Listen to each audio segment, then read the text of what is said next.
Exodus chapter 1. Now these are the names of the children of Israel which came into Egypt. Every man and his household came with Jacob. Reuben, Simeon, Levi and Judah, Issachar, Zebulun and Benjamin, Dan and Naphtali, Gad and Asher. And all the souls that came out of the loins of Jacob were 70 souls. For Joseph was in Egypt already. And Joseph died, and all his brethren, and all that generation. And the children of Israel were fruitful, and increased abundantly, and multiplied, and waxed exceeding mighty, and the land was filled with them. Now there arose up a new king over Egypt, which knew not Joseph. And he said unto his people, Behold, the people of the children of Israel are more and mightier than we. Come on, let us deal wisely with them, lest they multiply, and it come to pass that, when there falleth out any war, they join also unto our enemies and fight against us, and so get them up out of the land. Therefore they did set over them taskmasters to afflict them with their burdens. And they built for Pharaoh treasure cities, Pithom and Ramses. But the more they afflicted them, the more they multiplied and grew. And they were grieved because of the children of Israel. And the Egyptians made the children of Israel to serve with rigor. And they made their lives bitter with hard bondage in mortar and in brick, and in all manner of service in the field. All their service, wherein they made them serve, was with rigor. And the king of Egypt spake to the Hebrew midwives, of which the name of the one was Shiphrah, and the name of the other Puah. And he said, When ye do the office of a midwife to the Hebrew women, and see them upon the stools, if it be a son, then ye shall kill him. But if it be a daughter, then she shall live. But the midwives feared God, and did not as the king of Egypt commanded them, but saved the men children alive. And the king of Egypt called for the midwives, and said unto them, Why have ye done this thing, and have saved the men children alive? And the midwives said unto Pharaoh, Because the Hebrew women are not as the Egyptian women, for they are lively, and are delivered ere the midwives come in unto them. Therefore God dealt well with the midwives, and the people multiplied and waxed very mighty. And it came to pass, because the midwives feared God, that he made them houses. And Pharaoh charged all his people, saying, Every son that is born ye shall cast into the river, and every daughter ye shall save alive. Exodus chapter 2.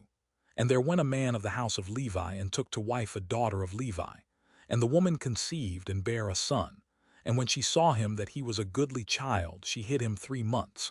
And when she could not longer hide him, she took for him an ark of bulrushes, and daubed it with slime and with pitch, and put the child therein. And she laid it in the flags by the river's brink. And his sister stood afar off, to wit what would be done to him. And the daughter of Pharaoh came down to wash herself at the river, and her maidens walked along by the river's side. And when she saw the ark among the flags, she sent her maid to fetch it. And when she had opened it, she saw the child, and behold, the babe wept. And she had compassion on him, and said, This is one of the Hebrews' children. Then said his sister to Pharaoh's daughter, Shall I go and call to thee a nurse of the Hebrew women, that she may nurse the child for thee? And Pharaoh's daughter said to her, Go. And the maid went and called the child's mother.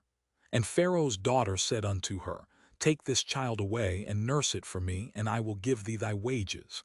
And the woman took the child, and nursed it. And the child grew, and she brought him unto Pharaoh's daughter, and he became her son. And she called his name Moses. And she said, Because I drew him out of the water. And it came to pass in those days, when Moses was grown, that he went out unto his brethren, and looked on their burdens. And he spied an Egyptian smiting an Hebrew, one of his brethren. And he looked this way and that way, and when he saw that there was no man, he slew the Egyptian, and hid him in the sand. And when he went out the second day, behold, 2 men of the Hebrews strove together. And he said to him that did the wrong, Wherefore smitest thou thy fellow? And he said, Who made thee a prince and a judge over us? Intendest thou to kill me, as thou killedst the Egyptian? And Moses feared, and said, Surely this thing is known. Now when Pharaoh heard this thing, he sought to slay Moses. But Moses fled from the face of Pharaoh, and dwelt in the land of Midian, and he sat down by a well. Now the priest of Midian had 7 daughters, and they came and drew water and filled the troughs to water their father's flock. And the shepherds came and drove them away, but Moses stood up and helped them and watered their flock. And when they came to rule their father, he said, How is it that ye are come so soon today? And they said, An Egyptian delivered us out of the hand of the shepherds, and also drew water enough for us, and watered the flock. And he said unto his daughters, And where is he? Why is it that ye have left the man? Call him, that he may eat bread. And Moses was content to dwell with the man. And he gave Moses Zipporah his daughter. And she bare him a son, and he called his name Gershom. For he said, I have been a stranger in a strange land. And it came to pass in process of time that the king of Egypt died.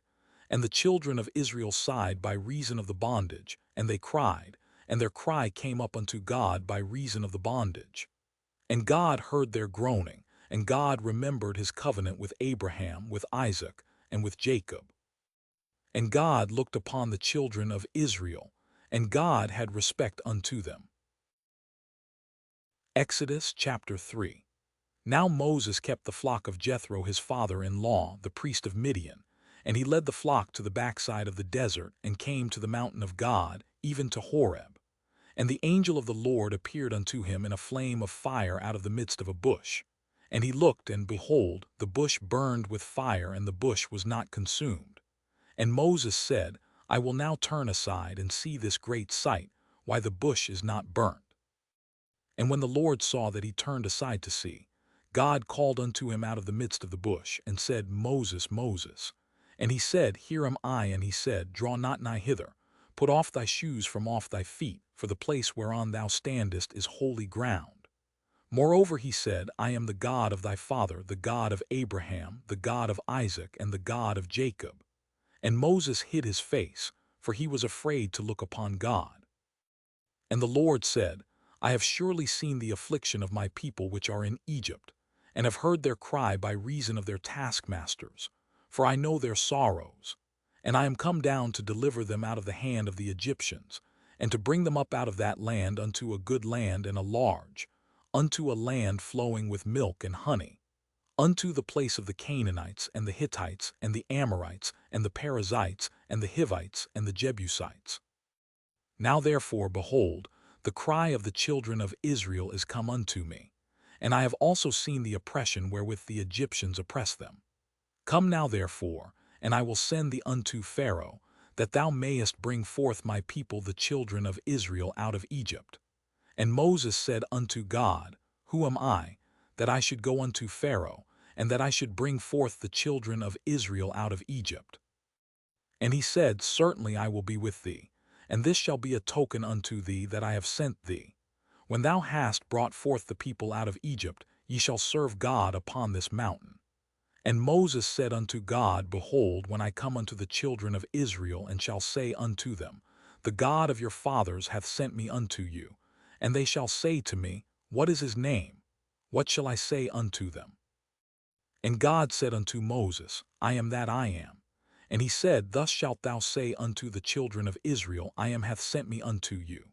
And God said moreover unto Moses, Thus shalt thou say unto the children of Israel, The Lord God of your fathers, the God of Abraham, the God of Isaac, and the God of Jacob, hath sent me unto you. This is my name forever, and this is my memorial unto all generations. Go and gather the elders of Israel together, and say unto them, The Lord God of your fathers, the God of Abraham, of Isaac, and of Jacob, appeared unto me, saying, I have surely visited you, and seen that which is done to you in Egypt. And I have said, I will bring you up out of the affliction of Egypt unto the land of the Canaanites, and the Hittites, and the Amorites, and the Perizzites, and the Hivites, and the Jebusites, unto a land flowing with milk and honey. And they shall hearken to thy voice. And thou shalt come, thou and the elders of Israel, unto the king of Egypt, and ye shall say unto him, The Lord God of the Hebrews hath met with us.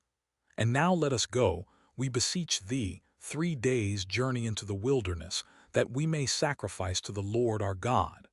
And I am sure that the king of Egypt will not let you go, no, not by a mighty hand. And I will stretch out my hand, and smite Egypt with all my wonders which I will do in the midst thereof. and after that he will let you go. And I will give this people favor in the sight of the Egyptians. And it shall come to pass that, when ye go, ye shall not go empty. But every woman shall borrow of her neighbor, and of her that sojourneth in her house, jewels of silver and jewels of gold and raiment. And ye shall put them upon your sons and upon your daughters, and ye shall spoil the Egyptians.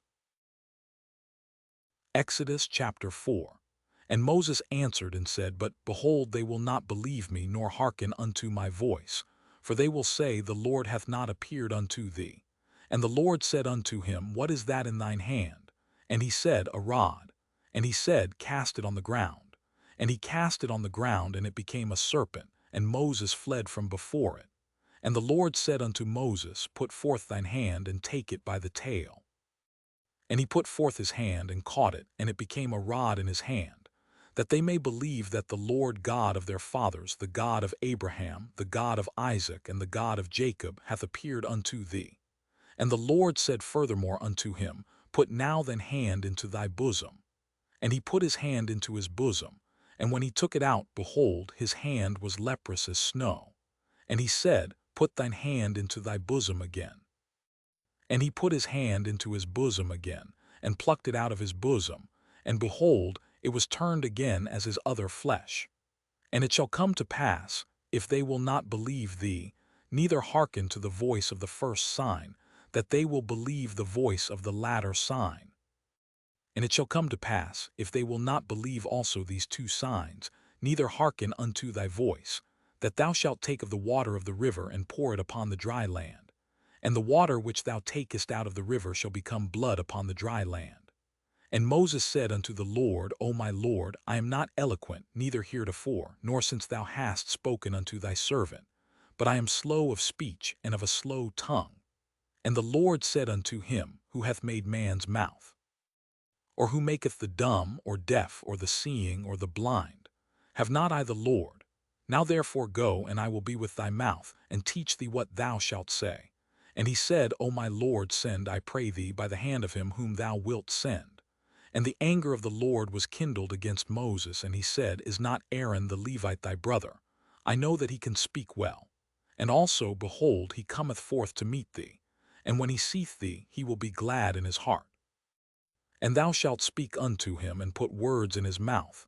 And I will be with thy mouth, and with his mouth, and will teach you what ye shall do. And he shall be thy spokesman unto the people. And he shall be, even he shall be to thee instead of a mouth, and thou shalt be to him instead of God. And thou shalt take this rod in thine hand, wherewith thou shalt do signs. And Moses went and returned to Jethro his father-in-law, and said unto him, Let me go, I pray thee, and return unto my brethren which are in Egypt, and see whether they be yet alive. And Jethro said to Moses, Go in peace. And the Lord said unto Moses in Midian, Go, return into Egypt, for all the men are dead which sought thy life. And Moses took his wife and his sons, and set them upon an ass, and he returned to the land of Egypt. And Moses took the rod of God in his hand. And the Lord said unto Moses, When thou goest to return into Egypt, see that thou do all those wonders before Pharaoh which I have put in thine hand. But I will harden his heart, that he shall not let the people go. And thou shalt say unto Pharaoh, Thus saith the Lord, Israel is my son, even my firstborn. And I say unto thee, Let my son go, that he may serve me. And if thou refuse to let him go, behold, I will slay thy son, even thy firstborn. And it came to pass by the way in the inn, that the Lord met him and sought to kill him. Then Zipporah took a sharp stone, and cut off the foreskin of her son, and cast it at his feet, and said, Surely a bloody husband art thou to me. So he let him go. Then she said, A bloody husband thou art because of the circumcision. And the Lord said to Aaron, Go into the wilderness to meet Moses. And he went and met him in the mount of God, and kissed him. And Moses told Aaron all the words of the Lord who had sent him, and all the signs which he had commanded him. And Moses and Aaron went and gathered together all the elders of the children of Israel. And Aaron spake all the words which the Lord had spoken unto Moses, and did the signs in the sight of the people. And the people believed. And when they heard that the Lord had visited the children of Israel, and that he had looked upon their affliction, then they bowed their heads and worshipped. Exodus chapter 5. And afterward Moses and Aaron went in, and told Pharaoh, Thus saith the Lord God of Israel, Let my people go, that they may hold a feast unto me in the wilderness. And Pharaoh said, Who is the Lord, that I should obey his voice to let Israel go? I know not the Lord, neither will I let Israel go. And they said, The God of the Hebrews hath met with us. Let us go, we pray thee, 3 days' journey into the desert, and sacrifice unto the Lord our God, lest he fall upon us with pestilence or with the sword. And the king of Egypt said unto them, Wherefore do ye, Moses and Aaron, let the people from their works? Get you unto your burdens. And Pharaoh said, Behold, the people of the land now are many, and ye make them rest from their burdens. And Pharaoh commanded the same day the taskmasters of the people, and their officers, saying, Ye shall no more give the people straw to make brick, as heretofore. Let them go and gather straw for themselves. And the tale of the bricks which they did make heretofore ye shall lay upon them, ye shall not diminish aught thereof, for they be idle. Therefore they cry, saying, Let us go and sacrifice to our God. Let their more work be laid upon the men, that they may labor therein, and let them not regard vain words. And the taskmasters of the people went out, and their officers, and they spake to the people, saying, Thus saith Pharaoh, I will not give you straw. Go ye, get you straw where ye can find it, yet not aught of your work shall be diminished. So the people were scattered abroad throughout all the land of Egypt to gather stubble instead of straw. And the taskmasters hasted them, saying, Fulfill your works, your daily tasks, as when there was straw. And the officers of the children of Israel, which Pharaoh's taskmasters had set over them, were beaten, and demanded, Wherefore have ye not fulfilled your task in making brick both yesterday and today as heretofore? Then the officers of the children of Israel came and cried unto Pharaoh, saying, Wherefore dealest thou thus with thy servants? There is no straw given unto thy servants, and they say to us, Make brick. And behold, thy servants are beaten, but the fault is in thine own people. But he said, Ye are idle, ye are idle. Therefore ye say, Let us go and do sacrifice to the Lord. Go therefore now and work, for there shall no straw be given you, yet shall ye deliver the tale of bricks. And the officers of the children of Israel did see that they were in evil case, after it was said, Ye shall not minish aught from your bricks of your daily task. And they met Moses and Aaron, who stood in the way as they came forth from Pharaoh. And they said unto them, The Lord look upon you, and judge, because ye have made our savor to be abhorred in the eyes of Pharaoh, and in the eyes of his servants, to put a sword in their hand to slay us. And Moses returned unto the Lord, and said, Lord, wherefore hast thou so evil entreated this people? Why is it that thou hast sent me? For since I came to Pharaoh to speak in thy name, he hath done evil to this people, neither hast thou delivered thy people at all. Exodus chapter 6. Then the Lord said unto Moses, Now shalt thou see what I will do to Pharaoh, for with a strong hand shall he let them go, and with a strong hand shall he drive them out of his land. And God spake unto Moses, and said unto him, I am the Lord. And I appeared unto Abraham, unto Isaac, and unto Jacob by the name of God Almighty, but by my name Jehovah was I not known to them. And I have also established my covenant with them, to give them the land of Canaan, the land of their pilgrimage, wherein they were strangers. And I have also heard the groaning of the children of Israel, whom the Egyptians keep in bondage, and I have remembered my covenant. Wherefore say unto the children of Israel, I am the Lord, and I will bring you out from under the burdens of the Egyptians, and I will rid you out of their bondage, and I will redeem you with a stretched out arm and with great judgments. And I will take you to me for a people, and I will be to you a God. And ye shall know that I am the Lord your God, which bringeth you out from under the burdens of the Egyptians. And I will bring you in unto the land, concerning the which I did swear to give it to Abraham, to Isaac, and to Jacob, and I will give it you for an heritage. I am the Lord. And Moses spake so unto the children of Israel, but they hearkened not unto Moses for anguish of spirit, and for cruel bondage. And the Lord spake unto Moses, saying, Go in, speak unto Pharaoh king of Egypt, that he let the children of Israel go out of his land. And Moses spake before the Lord, saying, Behold, the children of Israel have not hearkened unto me. How then shall Pharaoh hear me, who am of uncircumcised lips? And the Lord spake unto Moses and unto Aaron, and gave them a charge unto the children of Israel, and unto Pharaoh king of Egypt, to bring the children of Israel out of the land of Egypt. These be the heads of their fathers' houses, the sons of Reuben the firstborn of Israel, Hanok and Pulu, Hezron and Carmi. These be the families of Reuben. And the sons of Simeon, Jemuel and Jamin and Ohad and Jachin and Zohar, and Shaul the son of a Canaanitish woman. These are the families of Simeon. And these are the names of the sons of Levi according to their generations, Jershon and Kohath and Merari. And the years of the life of Levi were 137 years. The sons of Jershon, Libni and Shimi according to their families. And the sons of Kohath, Amram and Izhar and Hebron and Uzziel. And the years of the life of Kohath were 133 years. And the sons of Merari, Mahali and Mushi. These are the families of Levi according to their generations. And Amram took him Jochebed his father's sister to wife, and she bare him Aaron and Moses.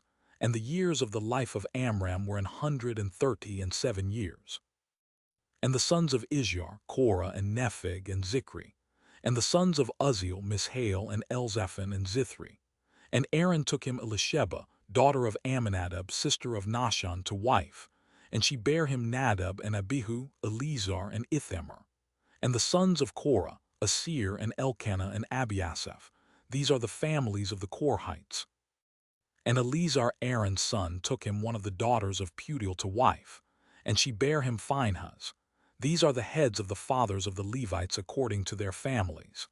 These are that Aaron and Moses, to whom the Lord said, Bring out the children of Israel from the land of Egypt according to their armies. These are they which spake to Pharaoh king of Egypt, to bring out the children of Israel from Egypt. These are that Moses and Aaron. And it came to pass on the day when the Lord spake unto Moses in the land of Egypt, that the Lord spake unto Moses, saying, I am the Lord. Speak thou unto Pharaoh king of Egypt all that I say unto thee. And Moses said before the Lord, Behold, I am of uncircumcised lips, and how shall Pharaoh hearken unto me? Exodus chapter 7. And the Lord said unto Moses, See, I have made thee a god to Pharaoh, and Aaron thy brother shall be thy prophet. Thou shalt speak all that I command thee. And Aaron thy brother shall speak unto Pharaoh, that he send the children of Israel out of his land. And I will harden Pharaoh's heart, and multiply my signs and my wonders in the land of Egypt. But Pharaoh shall not hearken unto you, that I may lay my hand upon Egypt, and bring forth mine armies, and my people the children of Israel, out of the land of Egypt by great judgments. And the Egyptians shall know that I am the Lord, when I stretch forth mine hand upon Egypt, and bring out the children of Israel from among them. And Moses and Aaron did as the Lord commanded them, so did they. And Moses was 80 years old, and Aaron 83 years old, when they spake unto Pharaoh. And the Lord spake unto Moses and unto Aaron, saying, When Pharaoh shall speak unto you, saying, Show a miracle for you, then thou shalt say unto Aaron, Take thy rod and cast it before Pharaoh, and it shall become a serpent. And Moses and Aaron went in unto Pharaoh, and they did so as the Lord had commanded. And Aaron cast down his rod before Pharaoh, and before his servants, and it became a serpent. Then Pharaoh also called the wise men and the sorcerers, now the magicians of Egypt. They also did in like manner with their enchantments. For they cast down every man his rod, and they became serpents, but Aaron's rod swallowed up their rods. And he hardened Pharaoh's heart, that he hearkened not unto them, as the Lord had said. And the Lord said unto Moses, Pharaoh's heart is hardened, he refuseth to let the people go. Get thee unto Pharaoh in the morning. Lo, he goeth out unto the water, and thou shalt stand by the river's brink against he come, and the rod which was turned to a serpent shalt thou take in thine hand. And thou shalt say unto him, The Lord God of the Hebrews hath sent me unto thee, saying, let my people go, that they may serve me in the wilderness. And behold, hitherto thou wouldest not hear. Thus saith the Lord, in this thou shalt know that I am the Lord. Behold, I will smite with the rod that is in mine hand upon the waters which are in the river, and they shall be turned to blood. And the fish that is in the river shall die, and the river shall stink, and the Egyptians shall loathe to drink of the water of the river. And the Lord spake unto Moses, Say unto Aaron, Take thy rod, and stretch out thine hand upon the waters of Egypt, upon their streams, upon their rivers, and upon their ponds, and upon all their pools of water, that they may become blood, and that there may be blood throughout all the land of Egypt, both in vessels of wood and in vessels of stone. And Moses and Aaron did so, as the Lord commanded. And he lifted up the rod, and smote the waters that were in the river, in the sight of Pharaoh, and in the sight of his servants. And all the waters that were in the river were turned to blood. And the fish that was in the river died, and the river stank, and the Egyptians could not drink of the water of the river, and there was blood throughout all the land of Egypt. And the magicians of Egypt did so with their enchantments, and Pharaoh's heart was hardened, neither did he hearken unto them, as the Lord had said. And Pharaoh turned and went into his house, neither did he set his heart to this also. And all the Egyptians digged round about the river for water to drink, for they could not drink of the water of the river. And 7 days were fulfilled, after that the Lord had smitten the river. Exodus chapter 8. And the Lord spake unto Moses, Go unto Pharaoh, and say unto him, Thus saith the Lord, Let my people go, that they may serve me. And if thou refuse to let them go, behold, I will smite all thy borders with frogs. And the river shall bring forth frogs abundantly, which shall go up and come into thine house, and into thy bedchamber, and upon thy bed, and into the house of thy servants, and upon thy people, and into thine ovens, and into thy kneading troughs. And the frogs shall come up both on thee, and upon thy people, and upon all thy servants. And the Lord spake unto Moses, Say unto Aaron, Stretch forth thine hand with thy rod over the streams, over the rivers, and over the ponds, and cause frogs to come up upon the land of Egypt. And Aaron stretched out his hand over the waters of Egypt, and the frogs came up, and covered the land of Egypt. And the magicians did so with their enchantments, and brought up frogs upon the land of Egypt. Then Pharaoh called for Moses and Aaron, and said, Entreat the Lord, that he may take away the frogs from me and from my people. And I will let the people go, that they may do sacrifice unto the Lord. And Moses said unto Pharaoh, Glory over me. When shall I entreat for thee, and for thy servants, and for thy people, to destroy the frogs from thee and thy houses, that they may remain in the river only? And he said, Tomorrow. And he said, Be it according to thy word, that thou mayest know that there is none like unto the Lord our God. And the frogs shall depart from thee, and from thy houses, and from thy servants, and from thy people. They shall remain in the river only. And Moses and Aaron went out from Pharaoh. And Moses cried unto the Lord because of the frogs which he had brought against Pharaoh. And the Lord did according to the word of Moses. And the frogs died out of the houses, out of the villages, and out of the fields. And they gathered them together upon heaps, and the land stank. But when Pharaoh saw that there was respite, he hardened his heart, and hearkened not unto them, as the Lord had said. And the Lord said unto Moses, Say unto Aaron, Stretch out thy rod, and smite the dust of the land, that it may become lice throughout all the land of Egypt. And they did so. For Aaron stretched out his hand with his rod, and smote the dust of the earth, and it became lice in man and in beast. All the dust of the land became lice throughout all the land of Egypt. And the magicians did so with their enchantments to bring forth lice, but they could not. So there were lice upon man and upon beast. Then the magicians said unto Pharaoh, This is the finger of God. And Pharaoh's heart was hardened, and he hearkened not unto them, as the Lord had said. And the Lord said unto Moses, Rise up early in the morning, and stand before Pharaoh. Lo, he cometh forth to the water. And say unto him, Thus saith the Lord, Let my people go, that they may serve me. Else, if thou wilt not let my people go, behold, I will send swarms of flies upon thee, and upon thy servants, and upon thy people, and into thy houses. And the houses of the Egyptians shall be full of swarms of flies, and also the ground whereon they are. And I will sever in that day the land of Goshen in which my people dwell, that no swarms of flies shall be there, to the end thou mayest know that I am the Lord in the midst of the earth. And I will put a division between my people and thy people. Tomorrow shall this sign be. And the Lord did so.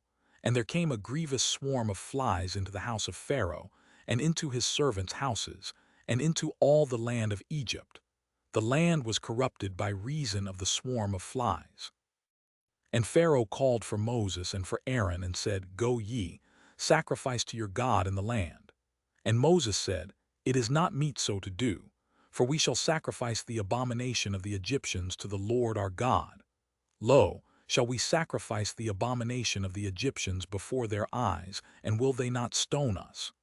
We will go 3 days' journey into the wilderness, and sacrifice to the Lord our God, as he shall command us.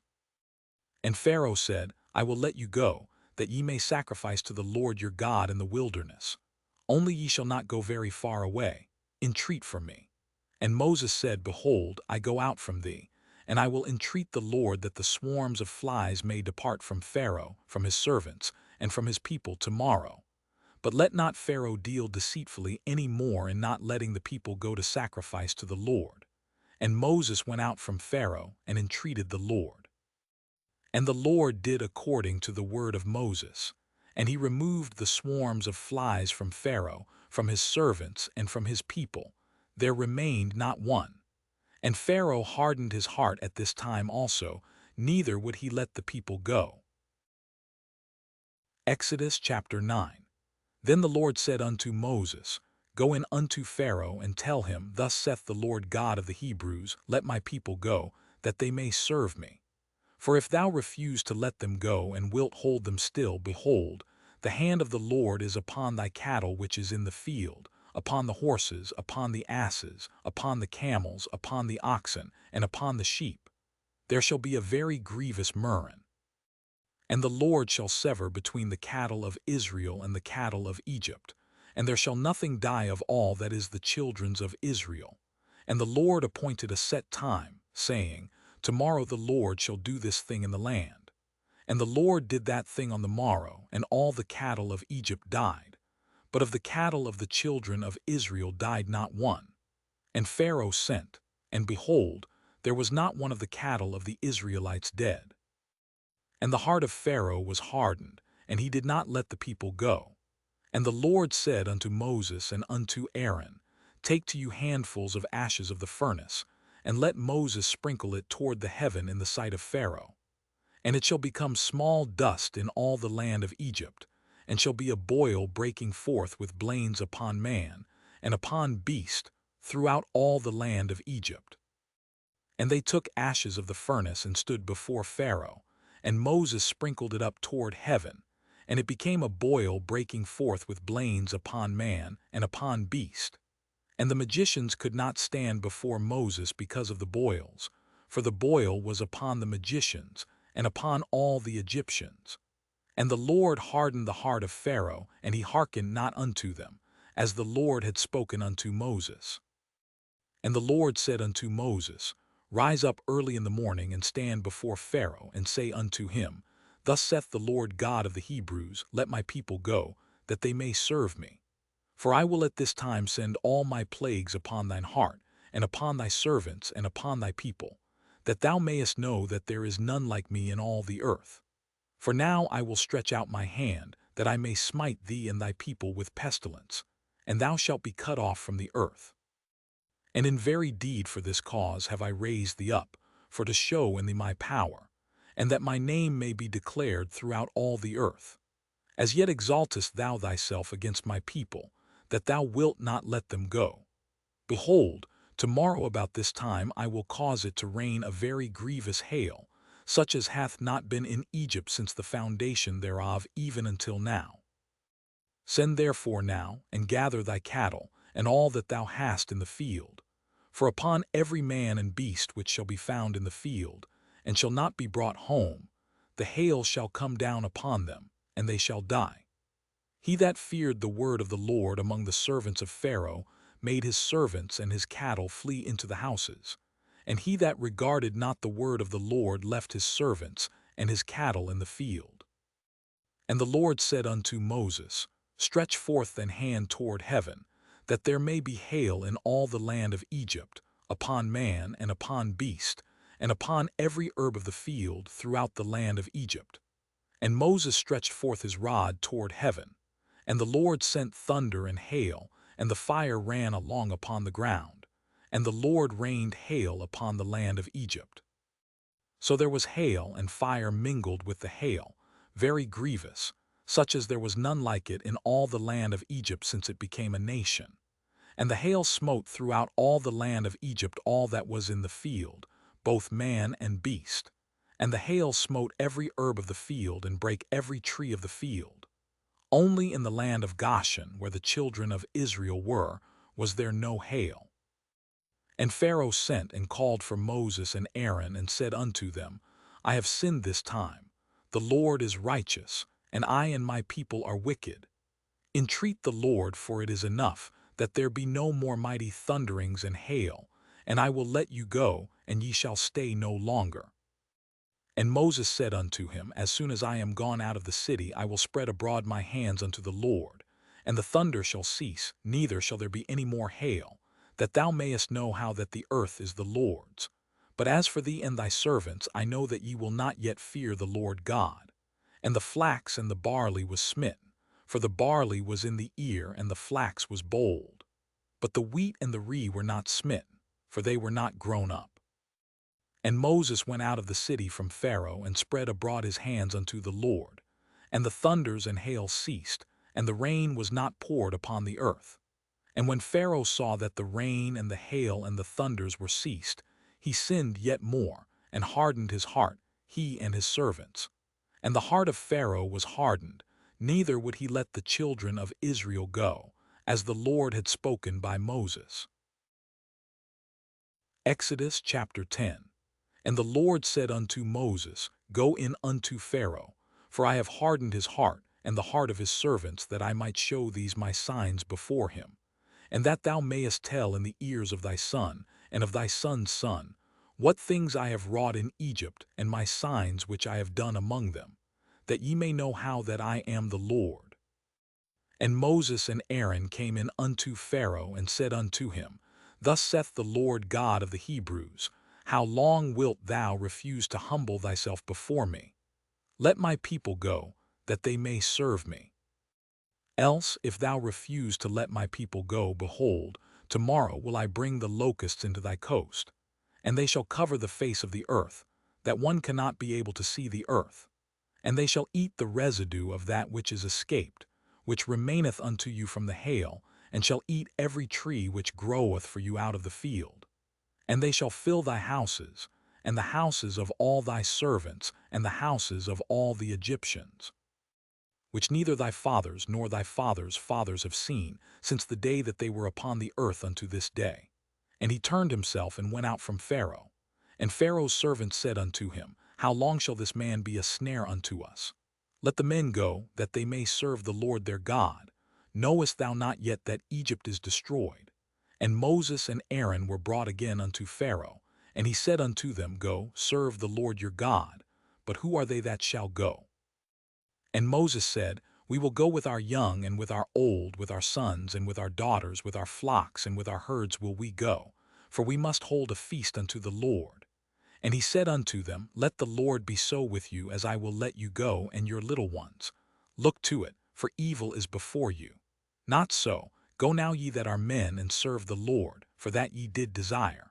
And they were driven out from Pharaoh's presence. And the Lord said unto Moses, Stretch out thine hand over the land of Egypt for the locusts, that they may come up upon the land of Egypt, and eat every herb of the land, even all that the hail hath left.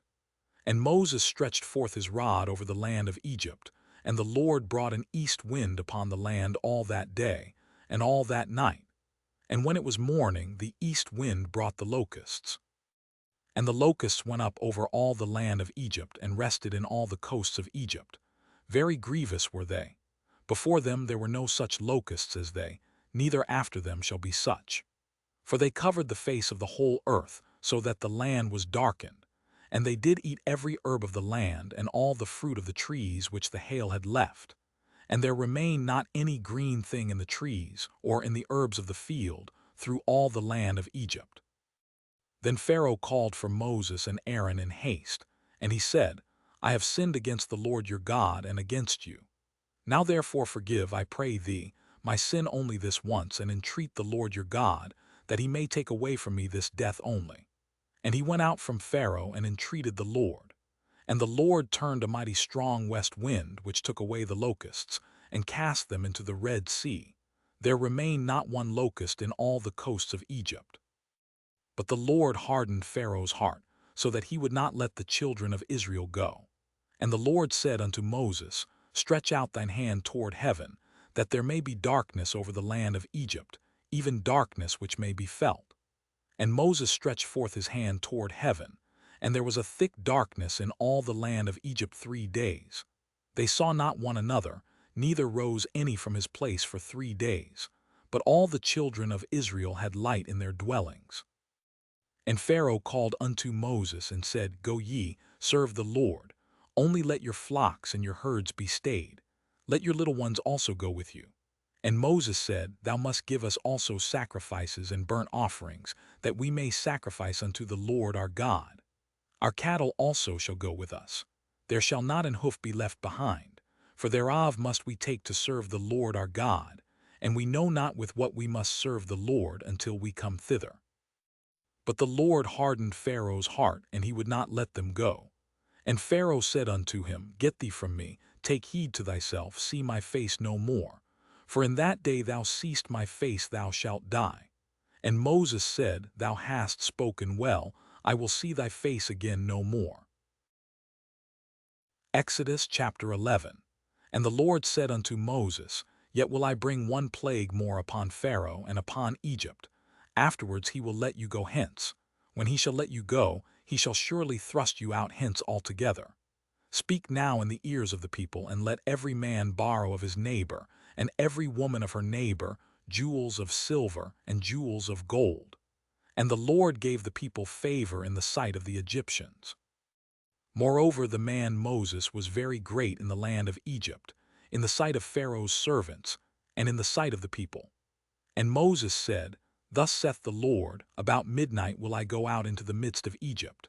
And all the firstborn in the land of Egypt shall die, from the firstborn of Pharaoh that sitteth upon his throne, even unto the firstborn of the maidservant that is behind the mill, and all the firstborn of beasts. And there shall be a great cry throughout all the land of Egypt, such as there was none like it, nor shall be like it any more. But against any of the children of Israel shall not a dog move his tongue, against man or beast, that ye may know how that the Lord doth put a difference between the Egyptians and Israel. And all these thy servants shall come down unto me, and bow down themselves unto me, saying, Get thee out, and all the people that follow thee, and after that I will go out. And he went out from Pharaoh in a great anger. And the Lord said unto Moses, Pharaoh shall not hearken unto you, that my wonders may be multiplied in the land of Egypt. And Moses and Aaron did all these wonders before Pharaoh, and the Lord hardened Pharaoh's heart, so that he would not let the children of Israel go out of his land. Exodus chapter 12. And the Lord spake unto Moses and Aaron in the land of Egypt, saying, This month shall be unto you the beginning of months. It shall be the first month of the year to you. Speak ye unto all the congregation of Israel, saying, In the 10th day of this month they shall take to them every man a lamb, according to the house of their fathers, a lamb for an house. And if the household be too little for the lamb, let him and his neighbor next unto his house take it according to the number of the souls. Every man according to his eating shall make your count for the lamb. Your lamb shall be without blemish, a male of the first year. Ye shall take it out from the sheep or from the goats, and ye shall keep it up until the 14th day of the same month. And the whole assembly of the congregation of Israel shall kill it in the evening. And they shall take of the blood and strike it on the 2 side posts and on the upper door post of the houses, wherein they shall eat it. And they shall eat the flesh in that night, roast with fire and unleavened bread, and with bitter herbs they shall eat it. Eat not of it raw, nor sodden at all with water, but roast with fire, his head with his legs and with the purtenance thereof. And ye shall let nothing of it remain until the morning, and that which remaineth of it until the morning ye shall burn with fire. And thus shall ye eat it, with your loins girded, your shoes on your feet, and your staff in your hand, and ye shall eat it in haste. It is the Lord's Passover. For I will pass through the land of Egypt this night, and will smite all the firstborn in the land of Egypt, both man and beast. And against all the gods of Egypt I will execute judgment. I am the Lord. And the blood shall be to you for a token upon the houses where ye are. And when I see the blood, I will pass over you, and the plague shall not be upon you to destroy you, when I smite the land of Egypt. And this day shall be unto you for a memorial, and ye shall keep it a feast to the Lord throughout your generations. Ye shall keep it a feast by an ordinance forever. 7 days shall ye eat unleavened bread. Even the first day ye shall put away leaven out of your houses. For whosoever eateth leavened bread from the first day until the 7th day, that soul shall be cut off from Israel. And in the first day there shall be an holy convocation, and in the 7th day there shall be an holy convocation to you. No manner of work shall be done in them, save that which every man must eat, that only may be done of you. And ye shall observe the feast of unleavened bread. For in this selfsame day have I brought your armies out of the land of Egypt. Therefore shall ye observe this day in your generations by an ordinance forever. In the 1st month, on the 14th day of the month at even, ye shall eat unleavened bread, until the 21st day of the month at even. 7 days shall there be no leaven found in your houses, for whosoever eateth that which is leavened, even that soul shall be cut off from the congregation of Israel, whether he be a stranger or born in the land. Ye shall eat nothing leavened. In all your habitations shall ye eat unleavened bread. Then Moses called for all the elders of Israel, and said unto them, Draw out and take you a lamb according to your families, and kill the Passover. And ye shall take a bunch of hyssop, and dip it in the blood that is in the basin, and strike the lintel and the 2 side posts with the blood that is in the basin. And none of you shall go out at the door of his house until the morning. For the Lord will pass through to smite the Egyptians, and when he seeth the blood upon the lintel, and on the 2 side posts, the Lord will pass over the door, and will not suffer the destroyer to come in unto your houses to smite you. And ye shall observe this thing for an ordinance to thee and to thy sons forever. And it shall come to pass, when ye be come to the land which the Lord will give you, according as he hath promised, that ye shall keep this service. And it shall come to pass, when your children shall say unto you, What mean ye by this service? That ye shall say, It is the sacrifice of the Lord's Passover, who passed over the houses of the children of Israel in Egypt, when he smote the Egyptians and delivered our houses. And the people bowed the head and worshipped. And the children of Israel went away, and did as the Lord had commanded Moses and Aaron, so did they. And it came to pass, that at midnight the Lord smote all the firstborn in the land of Egypt, from the firstborn of Pharaoh that sat on his throne unto the firstborn of the captive that was in the dungeon, and all the firstborn of cattle. And Pharaoh rose up in the night, he and all his servants and all the Egyptians, and there was a great cry in Egypt, for there was not a house where there was not one dead. And he called for Moses and Aaron by night, and said, Rise up, and get you forth from among my people, both ye and the children of Israel, and go, serve the Lord as ye have said. Also take your flocks and your herds as ye have said, and be gone, and bless me also. And the Egyptians were urgent upon the people, that they might send them out of the land in haste, for they said, We be all dead men. And the people took their dough before it was leavened, their kneading troughs being bound up in their clothes upon their shoulders. And the children of Israel did according to the word of Moses. And they borrowed of the Egyptians jewels of silver, and jewels of gold and raiment. And the Lord gave the people favor in the sight of the Egyptians, so that they lent unto them such things as they required, and they spoiled the Egyptians. And the children of Israel journeyed from Ramesses to Sukkot, about 600,000 on foot that were men, beside children. And a mixed multitude went up also with them, and flocks and herds, even very much cattle. And they baked unleavened cakes of the dough which they brought forth out of Egypt, for it was not leavened, because they were thrust out of Egypt, and could not tarry, neither had they prepared for themselves any victual. Now the sojourning of the children of Israel, who dwelt in Egypt, was 430 years. And it came to pass at the end of the 430 years, even the selfsame day it came to pass, that all the hosts of the Lord went out from the land of Egypt. It is a night to be much observed unto the Lord for bringing them out from the land of Egypt. This is that night of the Lord to be observed of all the children of Israel in their generations. And the Lord said unto Moses and Aaron, This is the ordinance of the Passover. There shall no stranger eat thereof, but every man's servant that is bought for money, when thou hast circumcised him, then shall he eat thereof. A foreigner and an hired servant shall not eat thereof. In one house shall it be eaten. Thou shalt not carry forth aught of the flesh abroad out of the house, neither shall ye break a bone thereof. All the congregation of Israel shall keep it. And when a stranger shall sojourn with thee, and will keep the Passover to the Lord, let all his males be circumcised, and then let him come near and keep it. And he shall be as one that is born in the land. For no uncircumcised person shall eat thereof. One law shall be to him that is homeborn, and unto the stranger that sojourneth among you. Thus did all the children of Israel, as the Lord commanded Moses and Aaron, so did they.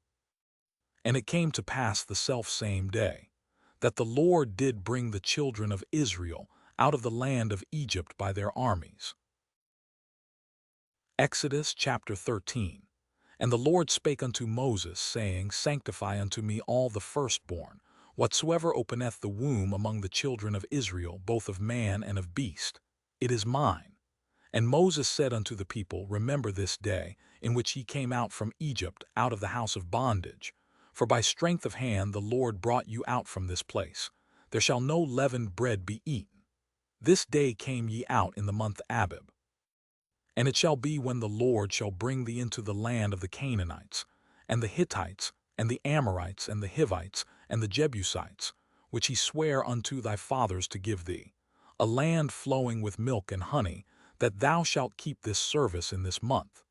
7 days thou shalt eat unleavened bread, and in the 7th day shall be a feast to the Lord. Unleavened bread shall be eaten 7 days, and there shall no leavened bread be seen with thee, neither shall there be leaven seen with thee in all thy quarters. And thou shalt show thy son in that day, saying, This is done because of that which the Lord did unto me when I came forth out of Egypt. And it shall be for a sign unto thee upon thine hand, and for a memorial between thine eyes, that the Lord's law may be in thy mouth. For with a strong hand hath the Lord brought thee out of Egypt. Thou shalt therefore keep this ordinance in his season from year to year. And it shall be when the Lord shall bring thee into the land of the Canaanites, as he sware unto thee and to thy fathers, and shall give it thee, that thou shalt set apart unto the Lord all that openeth the matrix, and every firstling that cometh of a beast which thou hast. The males shall be the Lord's. And every firstling of an ass thou shalt redeem with a lamb. And if thou wilt not redeem it, then thou shalt break his neck. And all the firstborn of man among thy children shalt thou redeem. And it shall be when thy son asketh thee in time to come, saying, What is this? That thou shalt say unto him, By strength of hand the Lord brought us out from Egypt, from the house of bondage. And it came to pass, when Pharaoh would hardly let us go, that the Lord slew all the firstborn in the land of Egypt, both the firstborn of man and the firstborn of beast. Therefore I sacrifice to the Lord all that openeth the matrix, being males, but all the firstborn of my children I redeem. And it shall be for a token upon thine hand, and for frontlets between thine eyes. For by strength of hand the Lord brought us forth out of Egypt. And it came to pass, when Pharaoh had let the people go, that God led them not through the way of the land of the Philistines, although that was near. For God said, "Lest peradventure the people repent when they see war, and they return to Egypt." But God led the people about, through the way of the wilderness of the Red Sea. And the children of Israel went up harnessed out of the land of Egypt.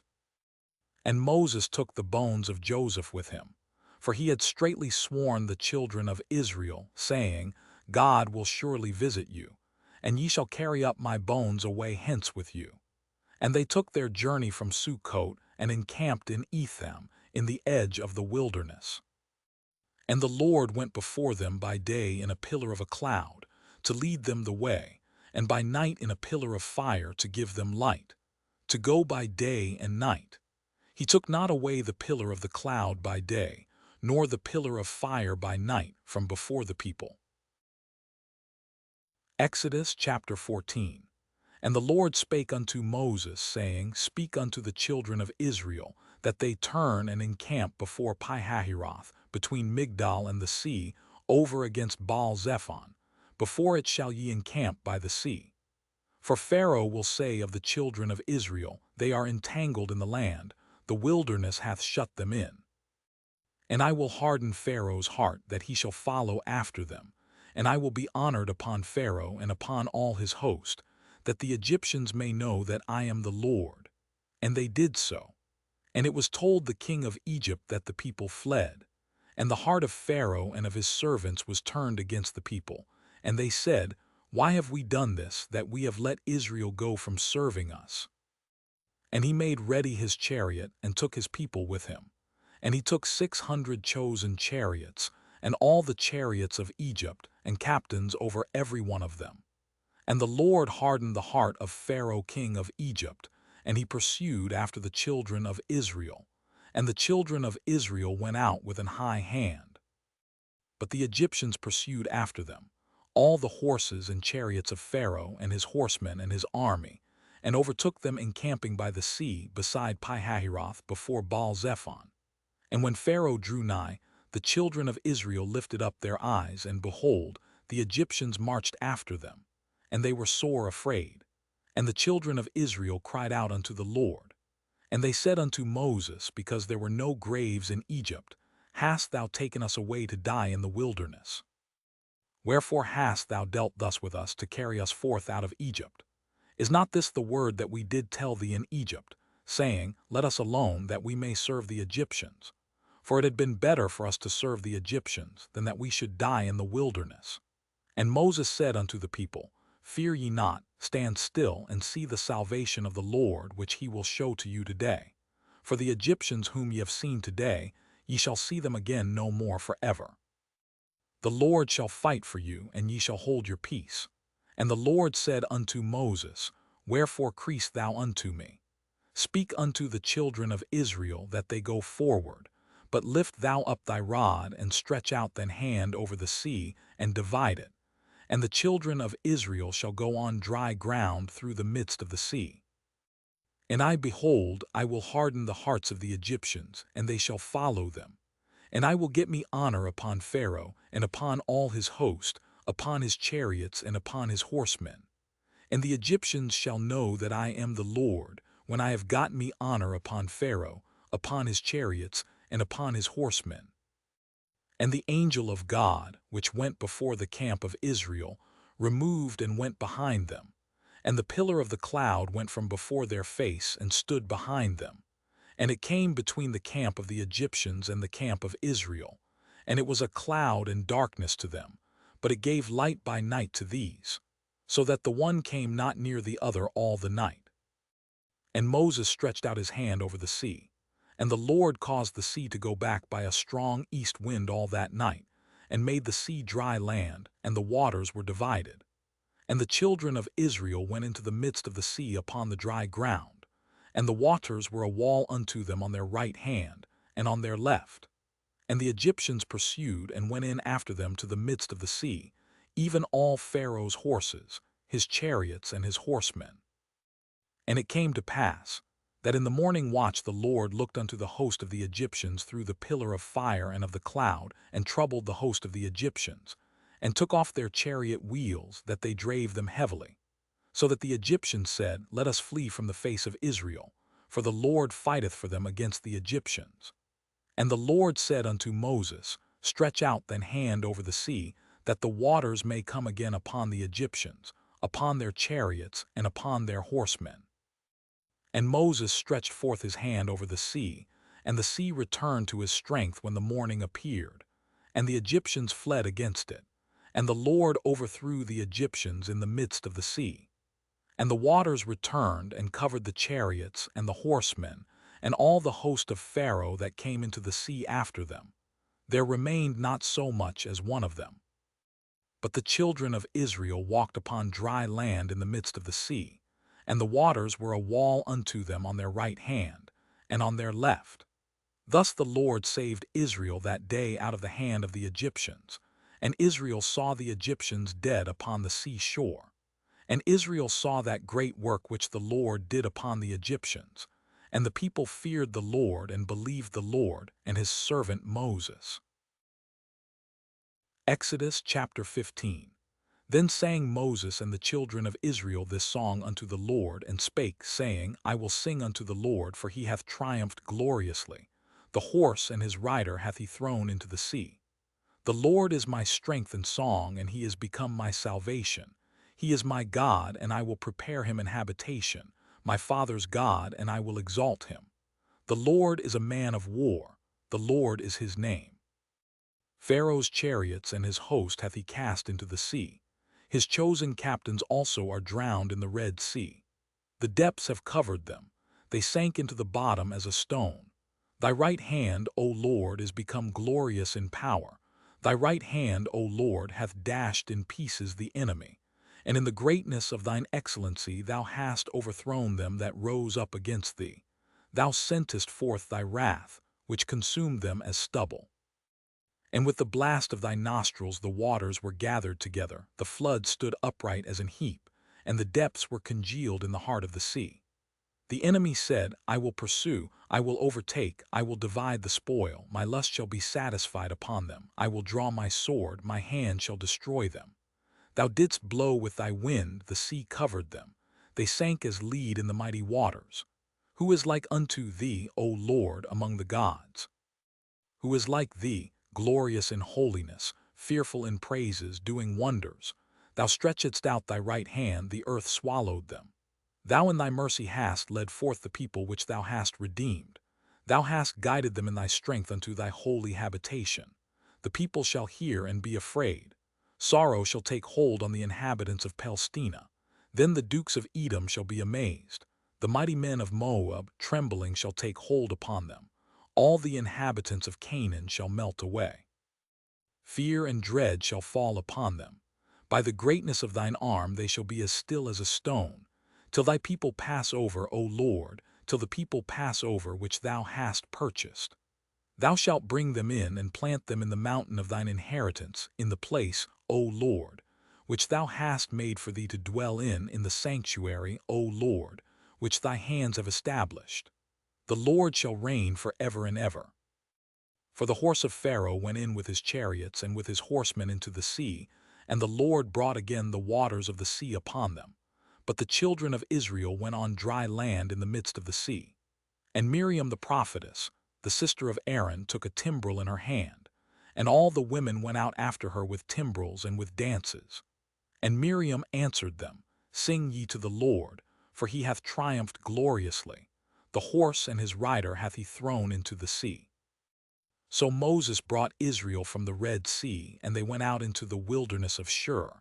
And they went 3 days in the wilderness and found no water. And when they came to Marah, they could not drink of the waters of Marah, for they were bitter.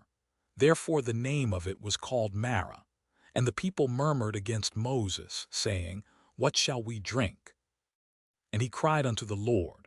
And the Lord showed him a tree, which when he had cast into the waters were made sweet. There he made for them a statute and an ordinance, and there he proved them, and said, If thou wilt diligently hearken to the voice of the Lord thy God, and wilt do that which is right in his sight, and wilt give ear to his commandments, and keep all his statutes, I will put none of these diseases upon thee, which I have brought upon the Egyptians. For I am the Lord that healeth thee. And they came to Elim, where were 12 wells of water and 70 palm trees, and they encamped there by the waters. Exodus chapter 16.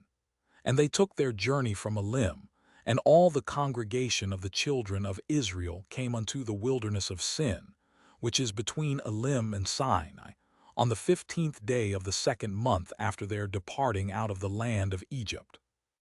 And the whole congregation of the children of Israel murmured against Moses and Aaron in the wilderness.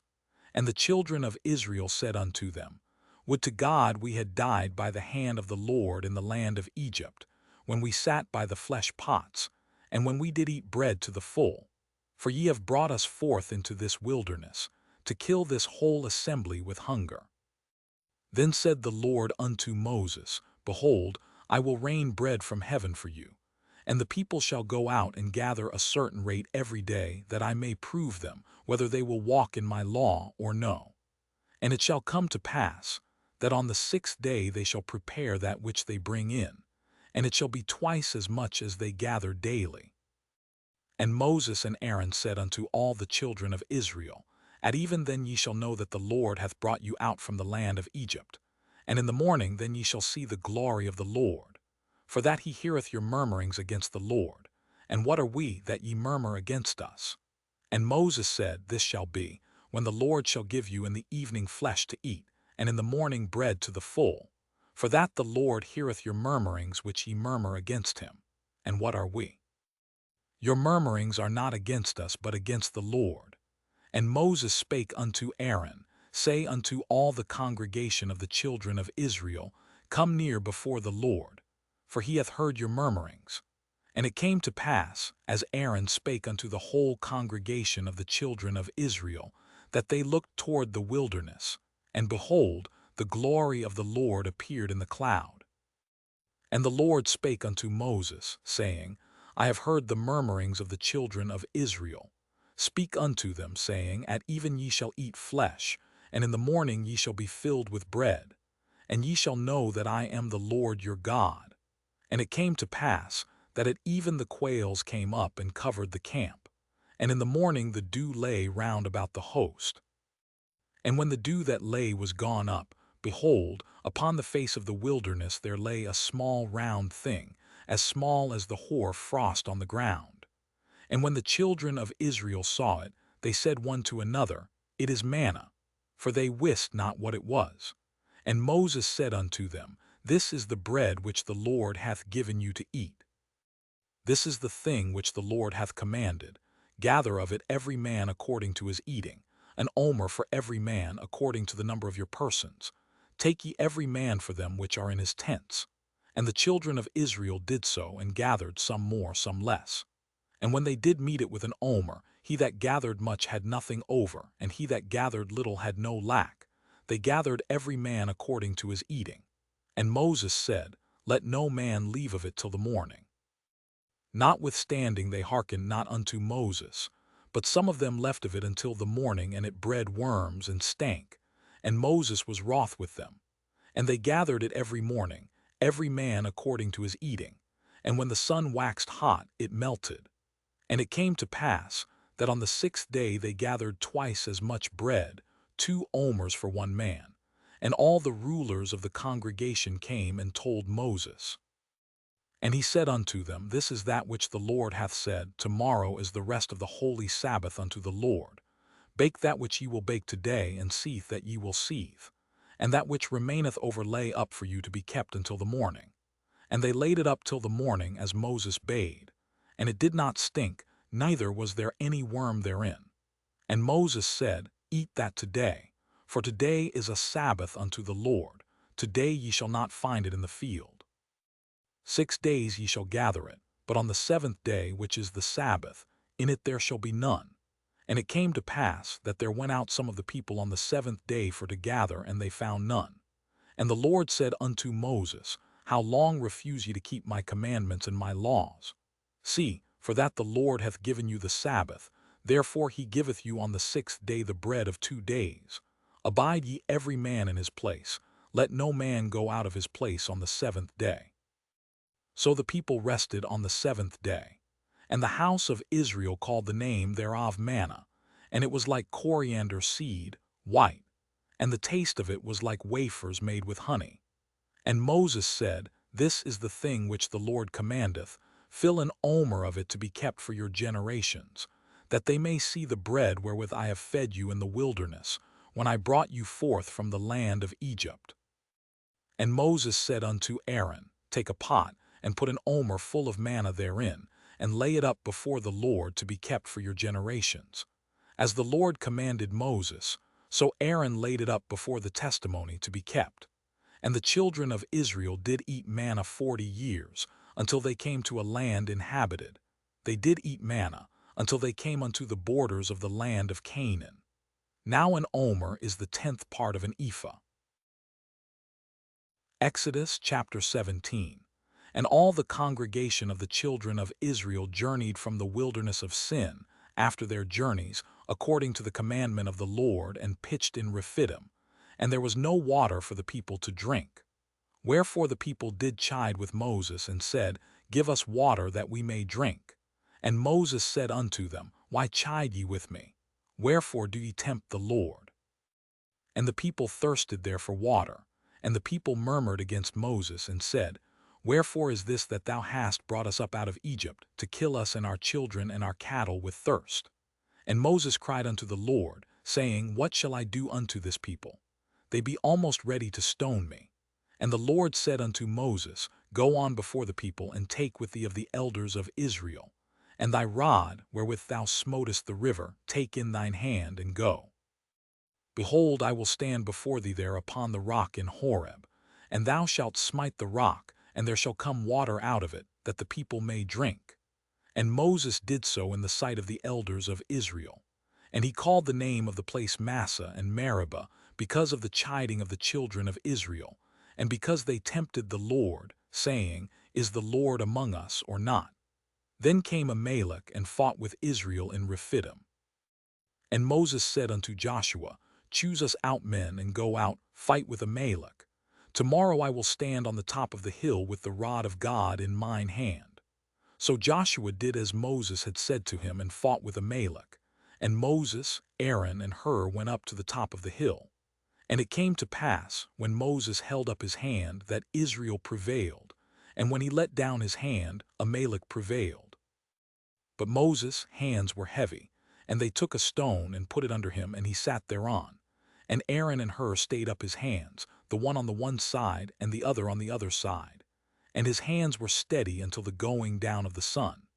And Joshua discomfited Amalek and his people with the edge of the sword. And the Lord said unto Moses, Write this for a memorial in a book, and rehearse it in the ears of Joshua, for I will utterly put out the remembrance of Amalek from under heaven. And Moses built an altar, and called the name of it Jehovah Nissi. For he said, Because the Lord hath sworn that the Lord will have war with Amalek from generation to generation. Exodus chapter 18. When Jethro, the priest of Midian, Moses' father-in-law, heard of all that God had done for Moses and for Israel his people, and that the Lord had brought Israel out of Egypt, then Jethro, Moses' father-in-law, took Zipporah, Moses' wife, after he had sent her back, and her 2 sons, of which the name of the one was Gershom. For he said, I have been an alien in a strange land. And the name of the other was Eliezer. For the God of my father, said he, was mine help, and delivered me from the sword of Pharaoh. And Jethro, Moses' father-in-law, came with his sons and his wife unto Moses into the wilderness, where he encamped at the mount of God. And he said unto Moses, I thy father-in-law Jethro am come unto thee, and thy wife, and her 2 sons with her. And Moses went out to meet his father-in-law, and did obeisance, and kissed him. And they asked each other of their welfare, and they came into the tent. And Moses told his father-in-law all that the Lord had done unto Pharaoh, and to the Egyptians for Israel's sake, and all the travail that had come upon them by the way, and how the Lord delivered them. And Jethro rejoiced for all the goodness which the Lord had done to Israel, whom he had delivered out of the hand of the Egyptians. And Jethro said, Blessed be the Lord, who hath delivered you out of the hand of the Egyptians, and out of the hand of Pharaoh, who hath delivered the people from under the hand of the Egyptians. Now I know that the Lord is greater than all gods, for in the thing wherein they dealt proudly he was above them. And Jethro, Moses' father-in-law, took a burnt offering and sacrifices for God. And Aaron came, and all the elders of Israel, to eat bread with Moses, father-in-law, before God. And it came to pass on the morrow that Moses sat to judge the people. And the people stood by Moses from the morning unto the evening. And when Moses, father-in-law, saw all that he did to the people, he said, What is this thing that thou doest to the people? Why sittest thou thyself alone, and all the people stand by thee from morning unto even? And Moses said unto his father-in-law, Because the people come unto me to inquire of God. When they have a matter, they come unto me. And I judge between one and another, and I do make them know the statutes of God and his laws. And Moses' father-in-law said unto him, The thing that thou doest is not good. Thou wilt surely wear away, both thou and this people that is with thee. For this thing is too heavy for thee. Thou art not able to perform it thyself alone. Hearken now unto my voice. I will give thee counsel, and God shall be with thee. Be thou for the people to God ward, that thou mayest bring the causes unto God. And thou shalt teach them ordinances and laws, and shalt show them the way wherein they must walk, and the work that they must do. Moreover, thou shalt provide out of all the people able men, such as fear God, men of truth, hating covetousness, and place such over them to be rulers of thousands and rulers of hundreds, rulers of fifties and rulers of tens. And let them judge the people at all seasons. And it shall be that every great matter they shall bring unto thee, but every small matter they shall judge. So shall it be easier for thyself, and they shall bear the burden with thee. If thou shalt do this thing, and God command thee so, then thou shalt be able to endure, and all this people shall also go to their place in peace. So Moses hearkened to the voice of his father-in-law, and did all that he had said. And Moses chose able men out of all Israel, and made them heads over the people, rulers of thousands, rulers of hundreds, rulers of fifties, and rulers of tens. And they judged the people at all seasons. The hard causes they brought unto Moses, but every small matter they judged themselves. And Moses let his father-in-law depart, and he went his way into his own land. Exodus chapter 19. In the 3rd month, when the children of Israel were gone forth out of the land of Egypt, the same day came they into the wilderness of Sinai. For they were departed from Rephidim, and were come to the desert of Sinai, and had pitched in the wilderness. And there Israel camped before the mount. And Moses went up unto God, and the Lord called unto him out of the mountain, saying, Thus shalt thou say to the house of Jacob, and tell the children of Israel, Ye have seen what I did unto the Egyptians, and how I bare you on eagles' wings, and brought you unto myself. Now therefore, if ye will obey my voice indeed, and keep my covenant, then ye shall be a peculiar treasure unto me above all people. For all the earth is mine, and ye shall be unto me a kingdom of priests, and an holy nation. These are the words which thou shalt speak unto the children of Israel. And Moses came and called for the elders of the people, and laid before their faces all these words which the Lord commanded him. And all the people answered together and said, All that the Lord hath spoken we will do. And Moses returned the words of the people unto the Lord. And the Lord said unto Moses, Lo, I come unto thee in a thick cloud, that the people may hear when I speak with thee, and believe thee forever. And Moses told the words of the people unto the Lord. And the Lord said unto Moses, Go unto the people, and sanctify them today and tomorrow, and let them wash their clothes, and be ready against the 3rd day. For the 3rd day the Lord will come down in the sight of all the people upon Mount Sinai. And thou shalt set bounds unto the people round about, saying, Take heed to yourselves, that ye go not up into the mount, or touch the border of it. Whosoever toucheth the mount shall be surely put to death. There shall not an hand touch it, but he shall surely be stoned or shot through. Whether it be beast or man, it shall not live.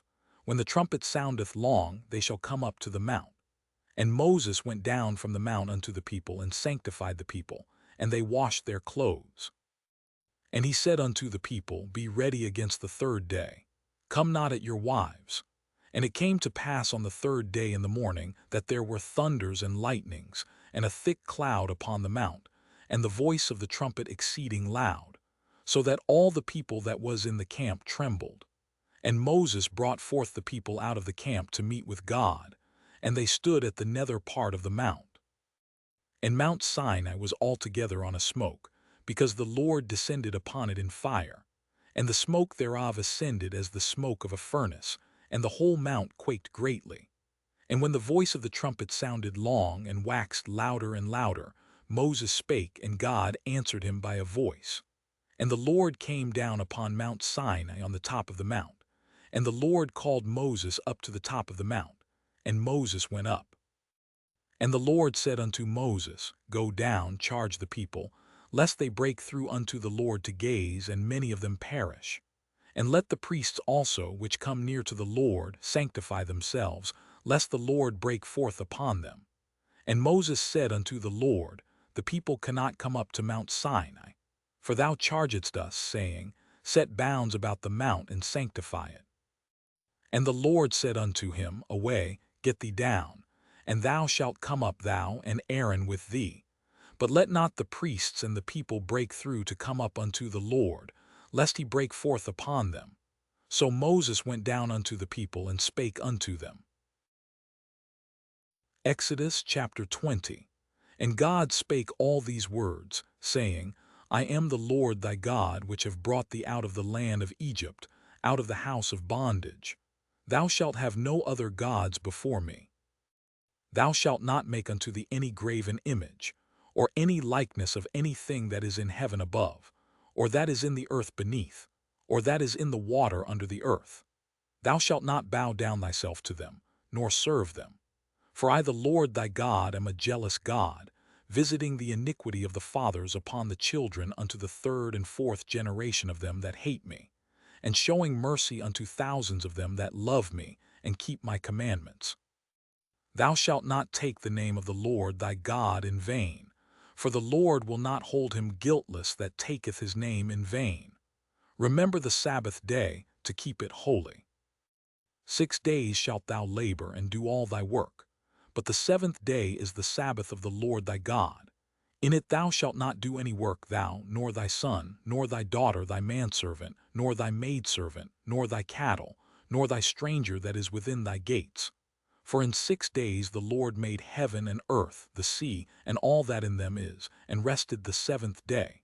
Wherefore the Lord blessed the Sabbath day, and hallowed it.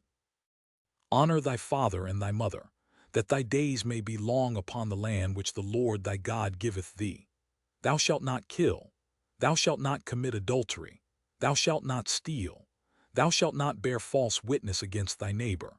Thou shalt not covet thy neighbor's house. Thou shalt not covet thy neighbor's wife, nor his manservant, nor his maidservant, nor his ox, nor his ass, nor anything that is thy neighbor's.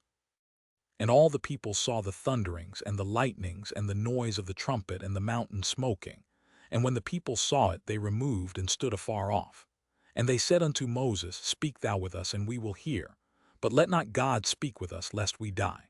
And Moses said unto the people, Fear not, for God is come to prove you, and that his fear may be before your faces, that ye sin not. And the people stood afar off, and Moses drew near unto the thick darkness where God was. And the Lord said unto Moses, Thus thou shalt say unto the children of Israel, Ye have seen that I have talked with you from heaven. Ye shall not make with me gods of silver, neither shall ye make unto you gods of gold. An altar of earth thou shalt make unto me, and shalt sacrifice thereon thy burnt offerings, and thy peace offerings, thy sheep, and thine oxen. In all places where I record my name I will come unto thee, and I will bless thee. And if thou wilt make me an altar of stone, thou shalt not build it of hewn stone. For if thou lift up thy tool upon it, thou hast polluted it. Neither shalt thou go up by steps unto mine altar, that thy nakedness be not discovered thereon.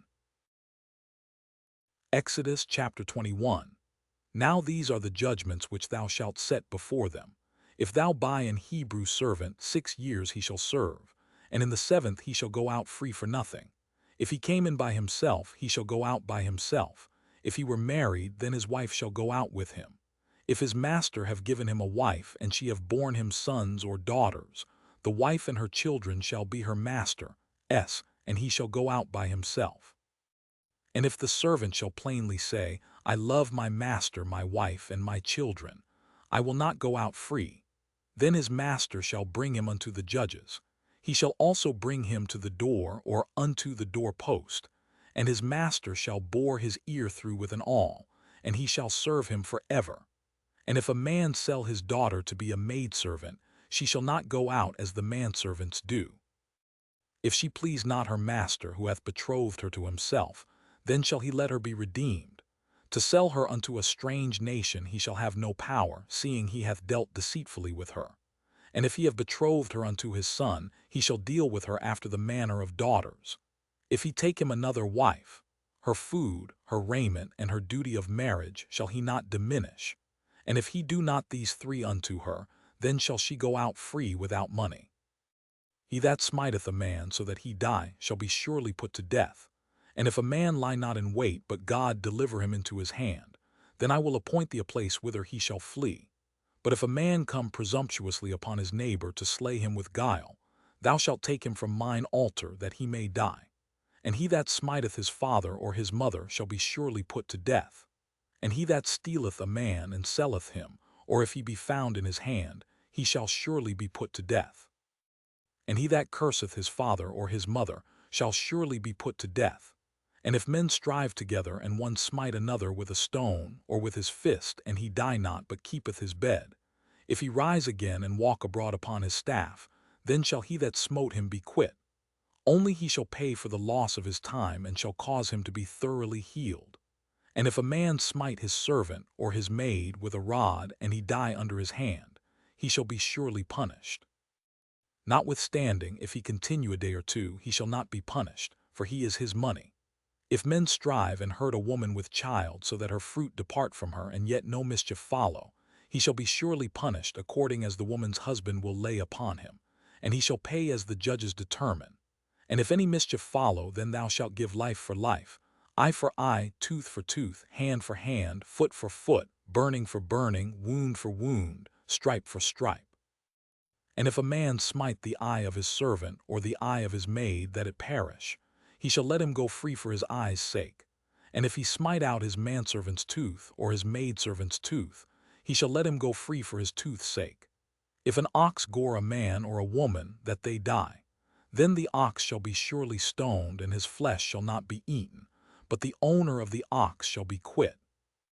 But if the ox were wont to push with his horn in time past, and it hath been testified to his owner, and he hath not kept him in, but that he hath killed a man or a woman, the ox shall be stoned, and his owner also shall be put to death.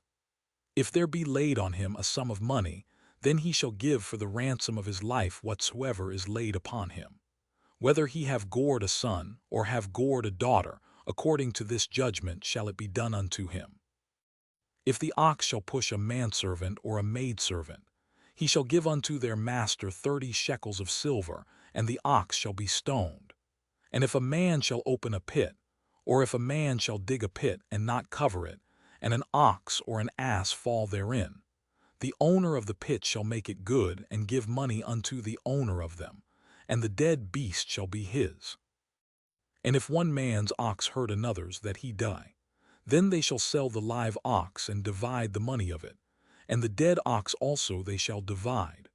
Or if it be known that the ox hath used to push in time past, and his owner hath not kept him in, he shall surely pay ox for ox, and the dead shall be his own. Exodus chapter 22. If a man shall steal an ox or a sheep and kill it or sell it, he shall restore 5 oxen for an ox and 4 sheep for a sheep. If a thief be found breaking up and be smitten that he die, there shall no blood be shed for him. If the sun be risen upon him, there shall be blood shed for him, for he should make full restitution. If he have nothing, then he shall be sold for his theft. If the theft be certainly found in his hand alive, whether it be ox or ass or sheep, he shall restore double. If a man shall cause a field or vineyard to be eaten, and shall put in his beast, and shall feed in another man's field, of the best of his own field and of the best of his own vineyard shall he make restitution. If fire break out and catch in thorns, so that the stacks of corn, or the standing corn, or the field, be consumed therewith, he that kindled the fire shall surely make restitution. If a man shall deliver unto his neighbor money or stuff to keep, and it be stolen out of the man's house, if the thief be found, let him pay double. If the thief be not found, then the master of the house shall be brought unto the judges, to see whether he have put his hand unto his neighbor's goods.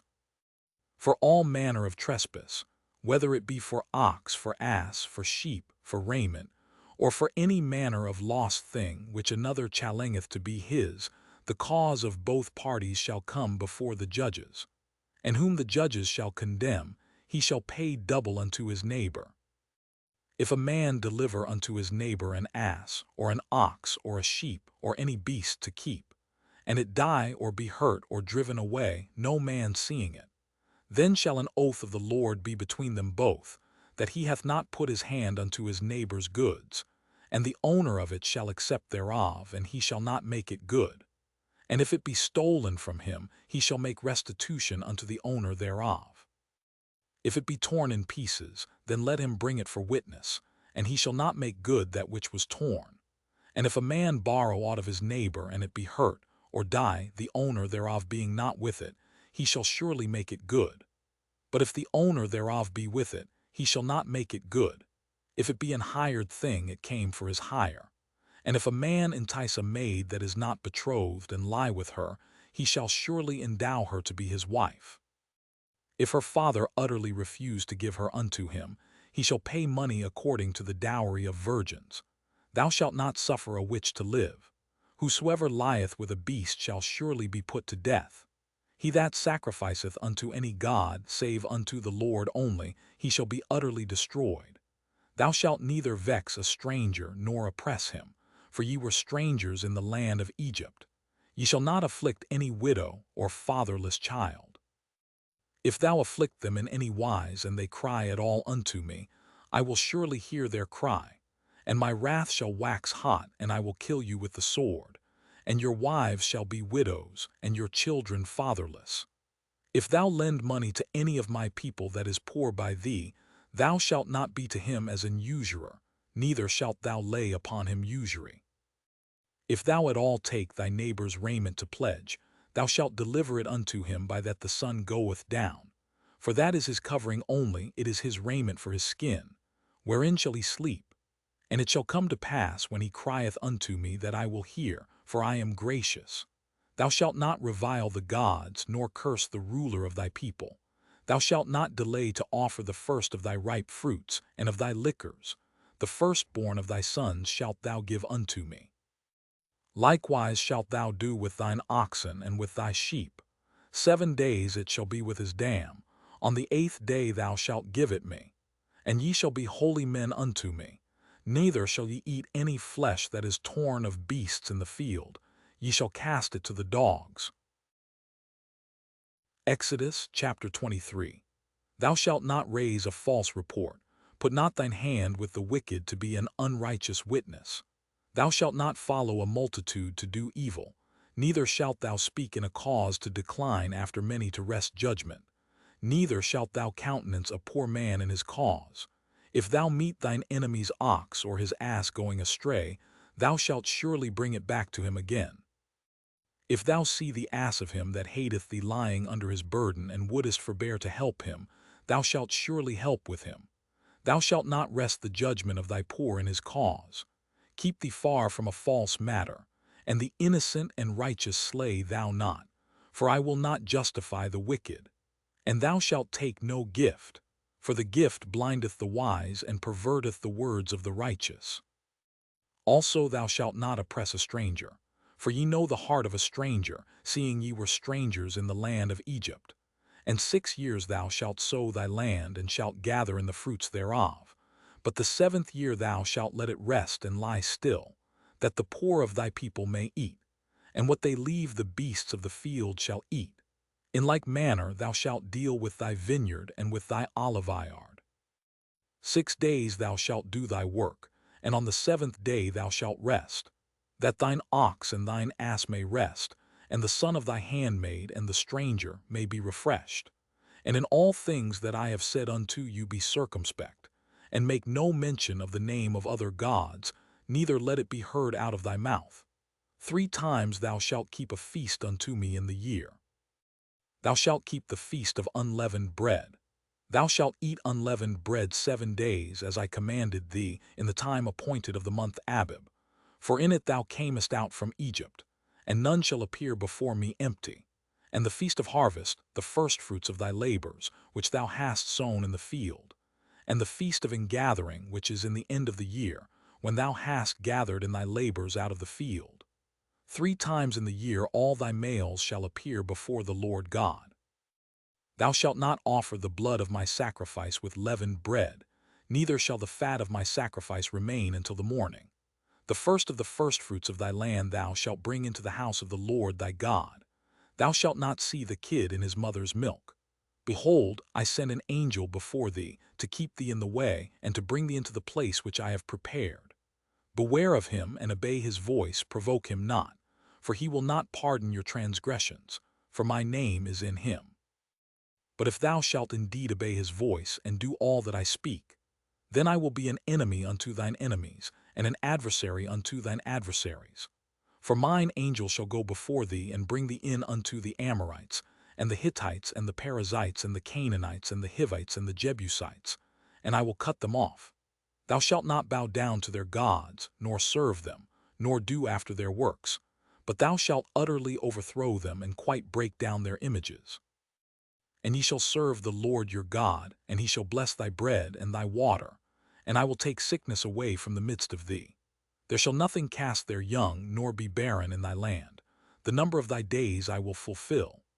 I will send my fear before thee, and will destroy all the people to whom thou shalt come, and I will make all thine enemies turn their backs unto thee. And I will send hornets before thee, which shall drive out the Hivite, the Canaanite, and the Hittite from before thee.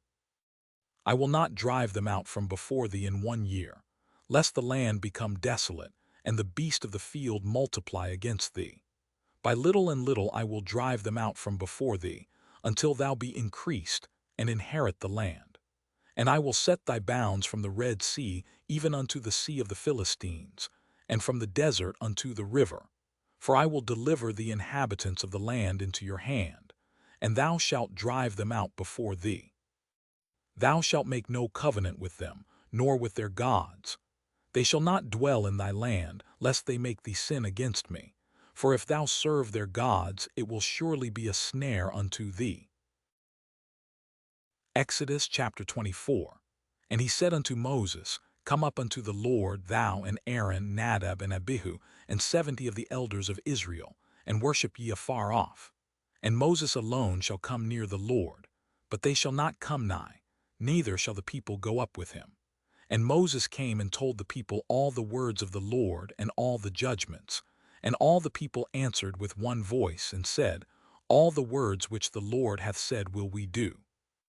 And Moses wrote all the words of the Lord, and rose up early in the morning, and builded an altar under the hill, and 12 pillars, according to the 12 tribes of Israel. And he sent young men of the children of Israel, which offered burnt offerings, and sacrificed peace offerings of oxen unto the Lord. And Moses took half of the blood, and put it in basins, and half of the blood he sprinkled on the altar. And he took the book of the covenant, and read in the audience of the people. And they said, All that the Lord hath said will we do, and be obedient. And Moses took the blood, and sprinkled it on the people, and said, Behold the blood of the covenant, which the Lord hath made with you concerning all these words. Then went up Moses, and Aaron, Nadab, and Abihu, and 70 of the elders of Israel. And they saw the God of Israel. And there was under his feet as it were a paved work of a sapphire stone, and as it were the body of heaven in his clearness. And upon the nobles of the children of Israel he laid not his hand. Also they saw God, and did eat and drink. And the Lord said unto Moses, Come up to me into the mount, and be there. And I will give thee tables of stone, and a law and commandments which I have written, that thou mayest teach them. And Moses rose up, and his minister Joshua. And Moses went up into the mount of God. And he said unto the elders, Tarry ye here for us until we come again unto you. And behold, Aaron and Hur are with you. If any man have any matters to do, let him come unto them. And Moses went up into the mount, and a cloud covered the mount. And the glory of the Lord abode upon Mount Sinai, and the cloud covered it 6 days. And the 7th day he called unto Moses out of the midst of the cloud. And the sight of the glory of the Lord was like devouring fire on the top of the mount in the eyes of the children of Israel. And Moses went into the midst of the cloud, and gat him up into the mount. And Moses was in the mount 40 days and 40 nights. Exodus chapter 25. And the Lord spake unto Moses, saying, Speak unto the children of Israel, that they bring me an offering. Of every man that giveth it willingly with his heart ye shall take my offering. And this is the offering which ye shall take of them: gold and silver and brass and blue and purple and scarlet and fine linen and goat's hair, and rams' skins dyed red, and badger skins and shittim wood, oil for the light, spices for anointing oil, and for sweet incense, onyx stones and stones to be set in the ephod and in the breastplate. And let them make me a sanctuary, that I may dwell among them. According to all that I show thee, after the pattern of the tabernacle, and the pattern of all the instruments thereof, even so shall ye make it. And they shall make an ark of shittim wood. 2 cubits and a half shall be the length thereof, and a cubit and a half the breadth thereof, and a cubit and a half the height thereof. And thou shalt overlay it with pure gold, within and without shalt thou overlay it, and shalt make upon it a crown of gold round about. And thou shalt cast 4 rings of gold for it, and put them in the 4 corners thereof, and 2 rings shall be in the one side of it, and 2 rings in the other side of it. And thou shalt make staves of shittim wood, and overlay them with gold. And thou shalt put the staves into the rings by the sides of the ark, that the ark may be borne with them. The staves shall be in the rings of the ark, they shall not be taken from it. And thou shalt put into the ark the testimony which I shall give thee. And thou shalt make a mercy seat of pure gold. 2 cubits and a half shall be the length thereof, and a cubit and a half the breadth thereof. And thou shalt make 2 cherubims of gold, of beaten work shalt thou make them, in the 2 ends of the mercy seat. And make 1 cherub on the one end, and the other cherub on the other end. Even of the mercy seat shall ye make the cherubims on the 2 ends thereof. And the cherubim shall stretch forth their wings on high, covering the mercy seat with their wings, and their faces shall look one to another. Toward the mercy seat shall the faces of the cherubims be. And thou shalt put the mercy seat above upon the ark, and in the ark thou shalt put the testimony that I shall give thee. And there I will meet with thee, and I will commune with thee from above the mercy seat, from between the 2 cherubims which are upon the ark of the testimony, of all things which I will give thee in commandment unto the children of Israel. Thou shalt also make a table of shittim wood. 2 cubits shall be the length thereof, and a cubit the breadth thereof, and a cubit and a half the height thereof. And thou shalt overlay it with pure gold, and make thereto a crown of gold round about. And thou shalt make unto it a border of an hand breadth round about, and thou shalt make a golden crown to the border thereof round about. And thou shalt make for it 4 rings of gold, and put the rings in the 4 corners that are on the 4 feet thereof. Over against the border shall the rings be for places of the staves to bear the table. And thou shalt make the staves of shittim wood, and overlay them with gold, that the table may be borne with them. And thou shalt make the dishes thereof, and spoons thereof, and covers thereof, and bowls thereof, to cover withal. Of pure gold shalt thou make them. And thou shalt set upon the table showbread before me alway. And thou shalt make a candlestick of pure gold. Of beaten work shall the candlestick be made.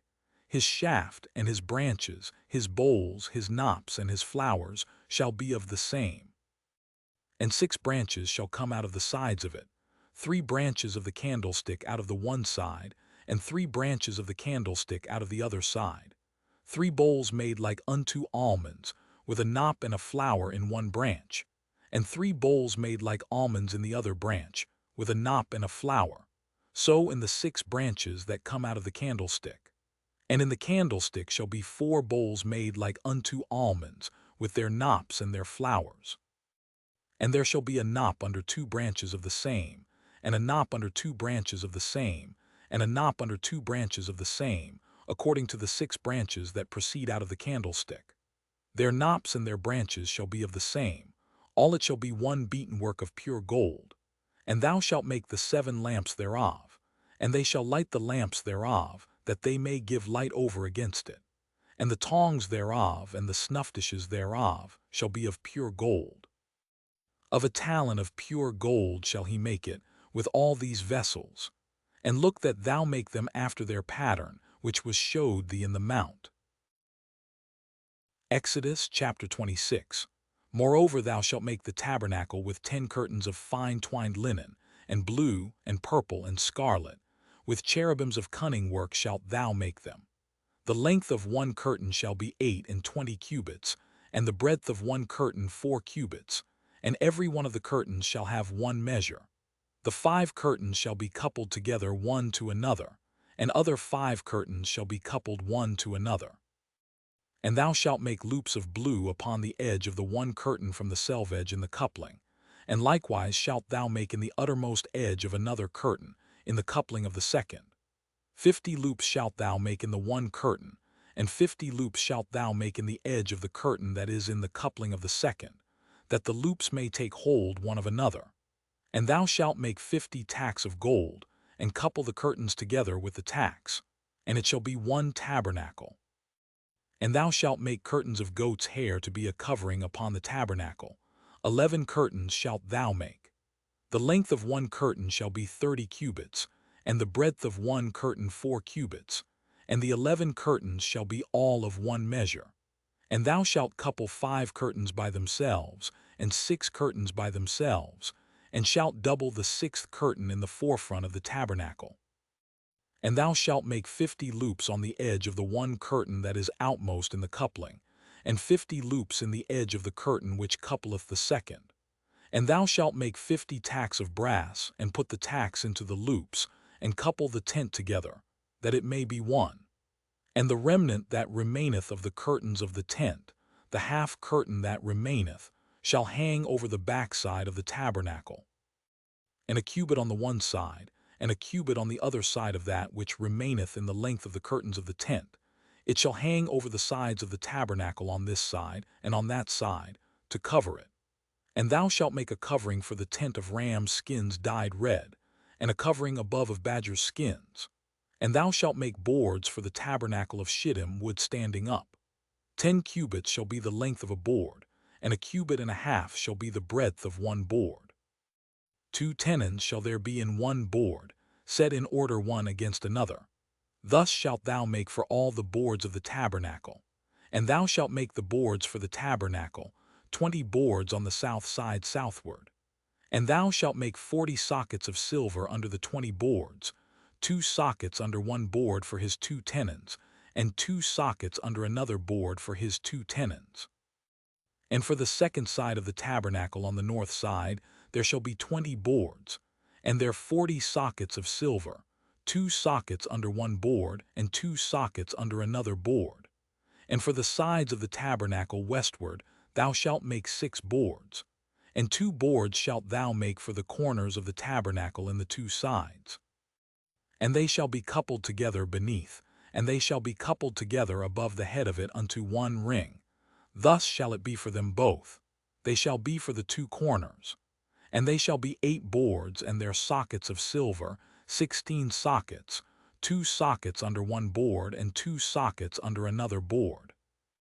And thou shalt make bars of shittim wood, 5 for the boards of the one side of the tabernacle, and 5 bars for the boards of the other side of the tabernacle, and 5 bars for the boards of the side of the tabernacle, for the 2 sides westward. And the middle bar in the midst of the boards shall reach from end to end. And thou shalt overlay the boards with gold, and make their rings of gold for places for the bars. and thou shalt overlay the bars with gold. And thou shalt rear up the tabernacle according to the fashion thereof which was showed thee in the mount. And thou shalt make a veil of blue, and purple, and scarlet, and fine twined linen of cunning work. With cherubim shall it be made. And thou shalt hang it upon 4 pillars of shittim wood overlaid with gold. Their hooks shall be of gold, upon the 4 sockets of silver. And thou shalt hang up the veil under the tacks, that thou mayest bring in thither within the veil the ark of the testimony. And the veil shall divide unto you between the holy place and the most holy. And thou shalt put the mercy seat upon the ark of the testimony in the most holy place. And thou shalt set the table without the veil, and the candlestick over against the table on the side of the tabernacle toward the south. And thou shalt put the table on the north side. And thou shalt make an hanging for the door of the tent, of blue and purple and scarlet and fine twined linen, wrought with needlework. And thou shalt make for the hanging 5 pillars of shittim wood, and overlay them with gold, and their hooks shall be of gold. And thou shalt cast 5 sockets of brass for them. Exodus chapter 27. And thou shalt make an altar of shittim wood, 5 cubits long and 5 cubits broad. The altar shall be foursquare, and the height thereof shall be 3 cubits. And thou shalt make the horns of it upon the 4 corners thereof. His horns shall be of the same, and thou shalt overlay it with brass. And thou shalt make his pans to receive his ashes, and his shovels, and his basins, and his flesh hooks, and his fire pans. All the vessels thereof thou shalt make of brass. And thou shalt make for it a grate of network of brass. And upon the net shalt thou make 4 brasen rings in the 4 corners thereof. And thou shalt put it under the compass of the altar beneath, that the net may be even to the midst of the altar. And thou shalt make staves for the altar, staves of shittim wood, and overlay them with brass.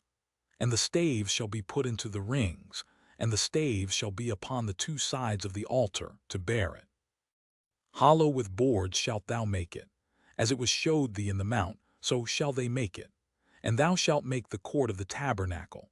For the south side southward there shall be hangings for the court of fine twined linen of 100 cubits long for one side. And the 20 pillars thereof and their 20 sockets shall be of brass. The hooks of the pillars and their fillets shall be of silver.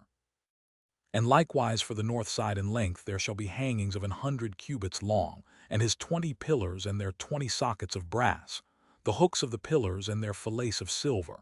And for the breadth of the court on the west side shall be hangings of 50 cubits, their pillars 10, and their sockets 10. And the breadth of the court on the east side eastward shall be 50 cubits. The hangings of one side of the gate shall be 15 cubits, their pillars 3, and their sockets 3. And on the other side shall be hangings 15 cubits, their pillars 3, and their sockets 3. And for the gate of the court shall be an hanging of 20 cubits, of blue and purple and scarlet and fine twined linen, wrought with needlework, and their pillars shall be 4, and their sockets 4.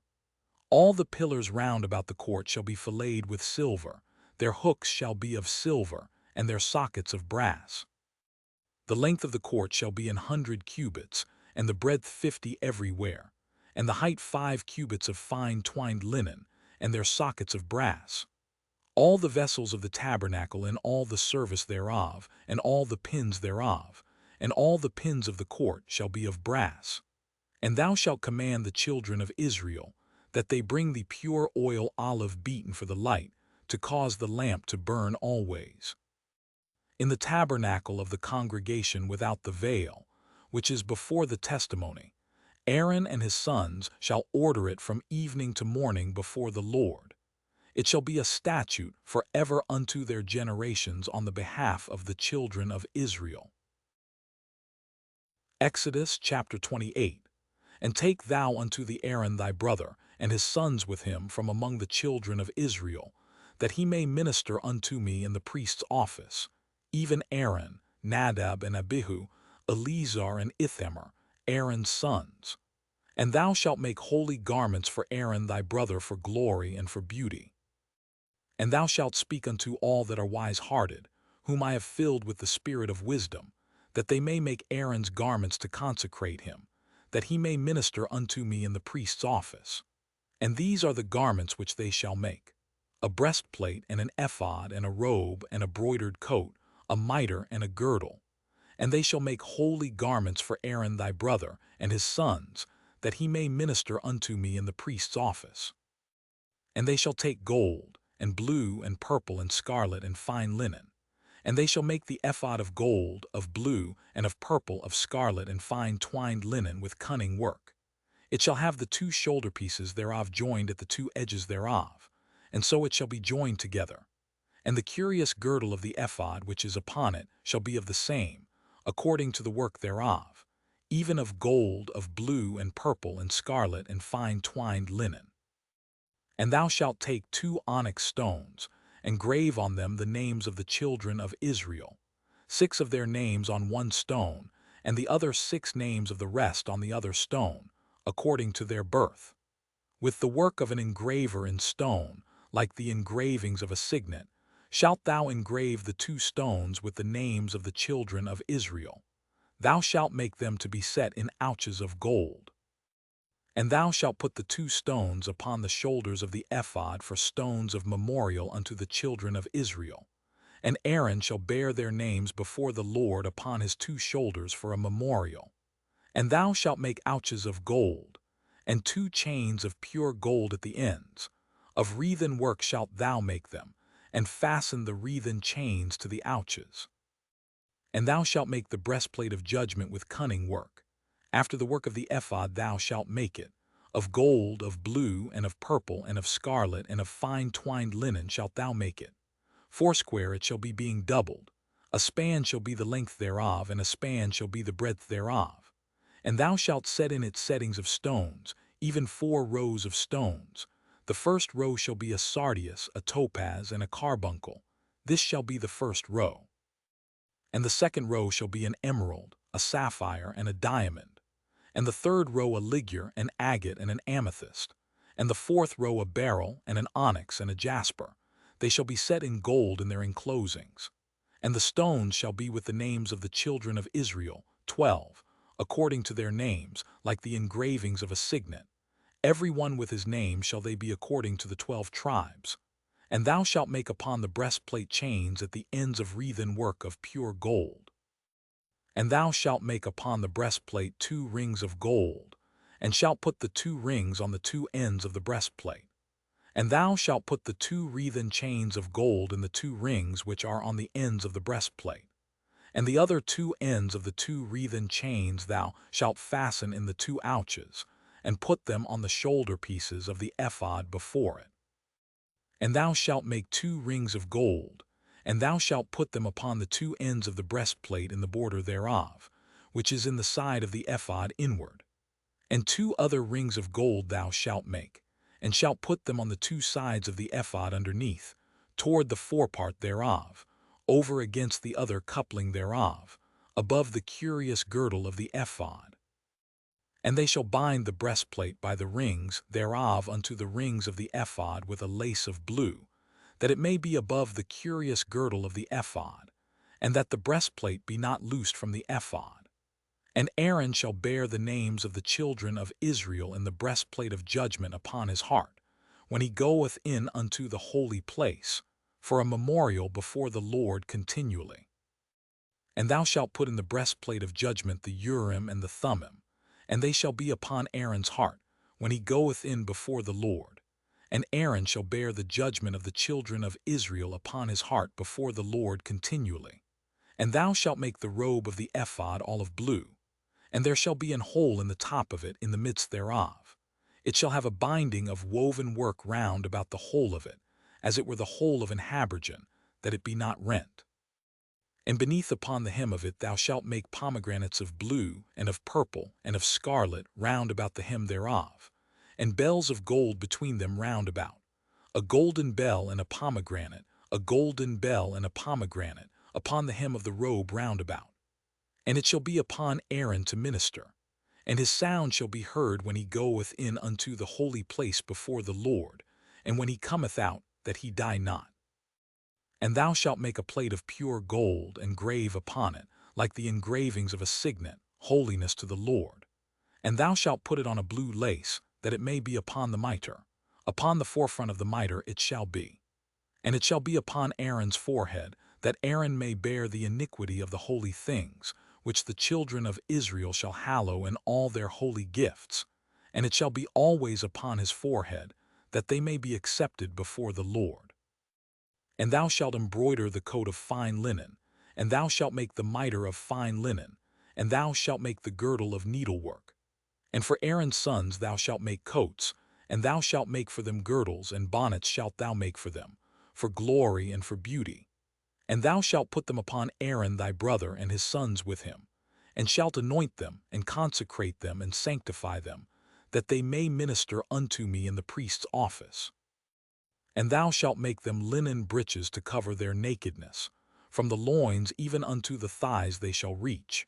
And they shall be upon Aaron, and upon his sons, when they come in unto the tabernacle of the congregation, or when they come near unto the altar to minister in the holy place, that they bear not iniquity, and die.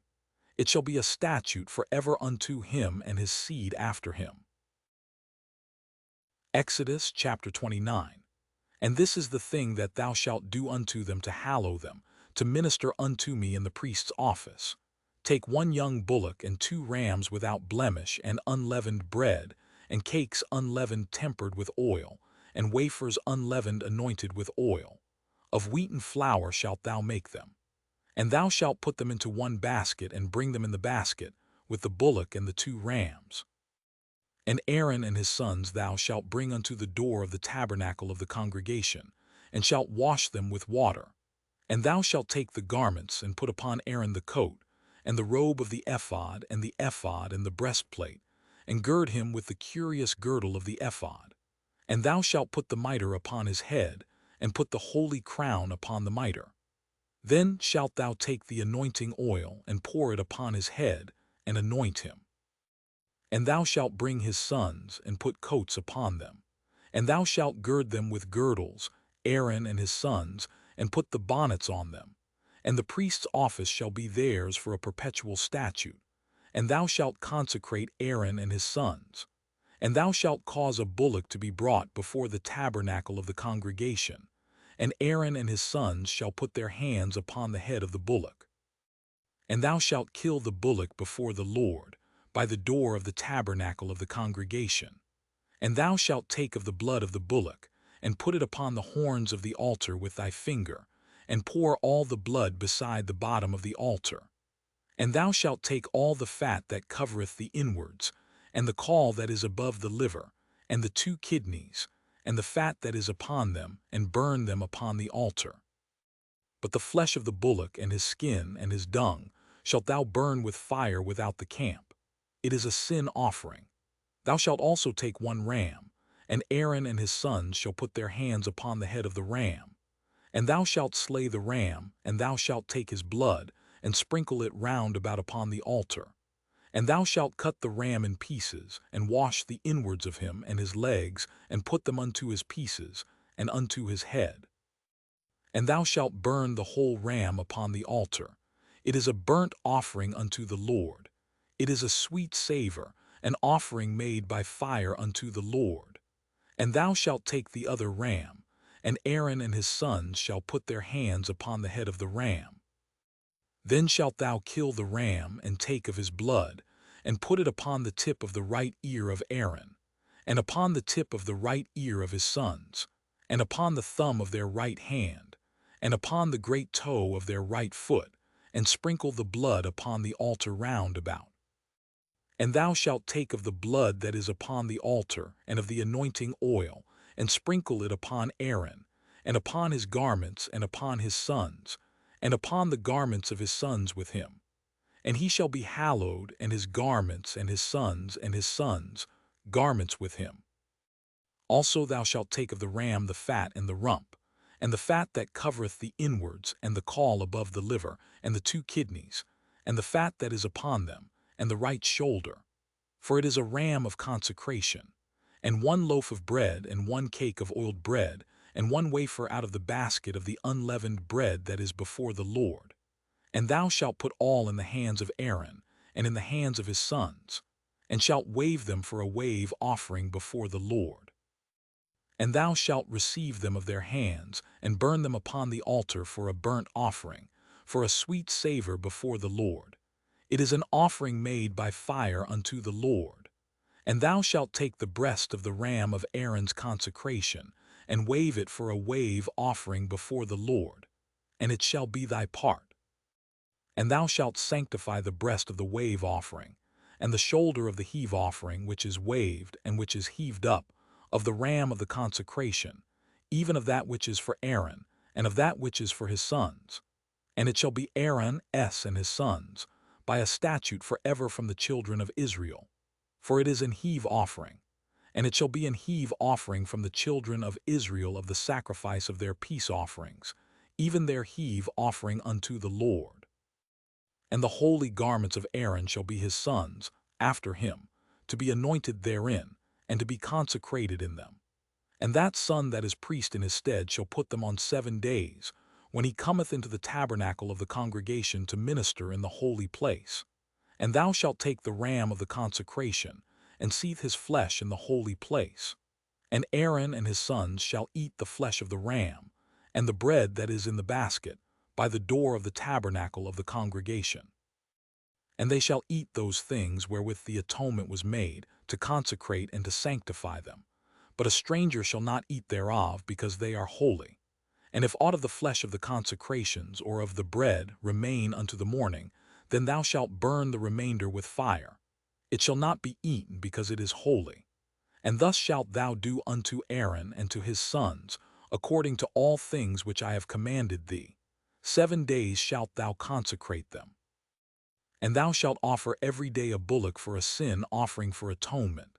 And thou shalt cleanse the altar, when thou hast made an atonement for it, and thou shalt anoint it to sanctify it.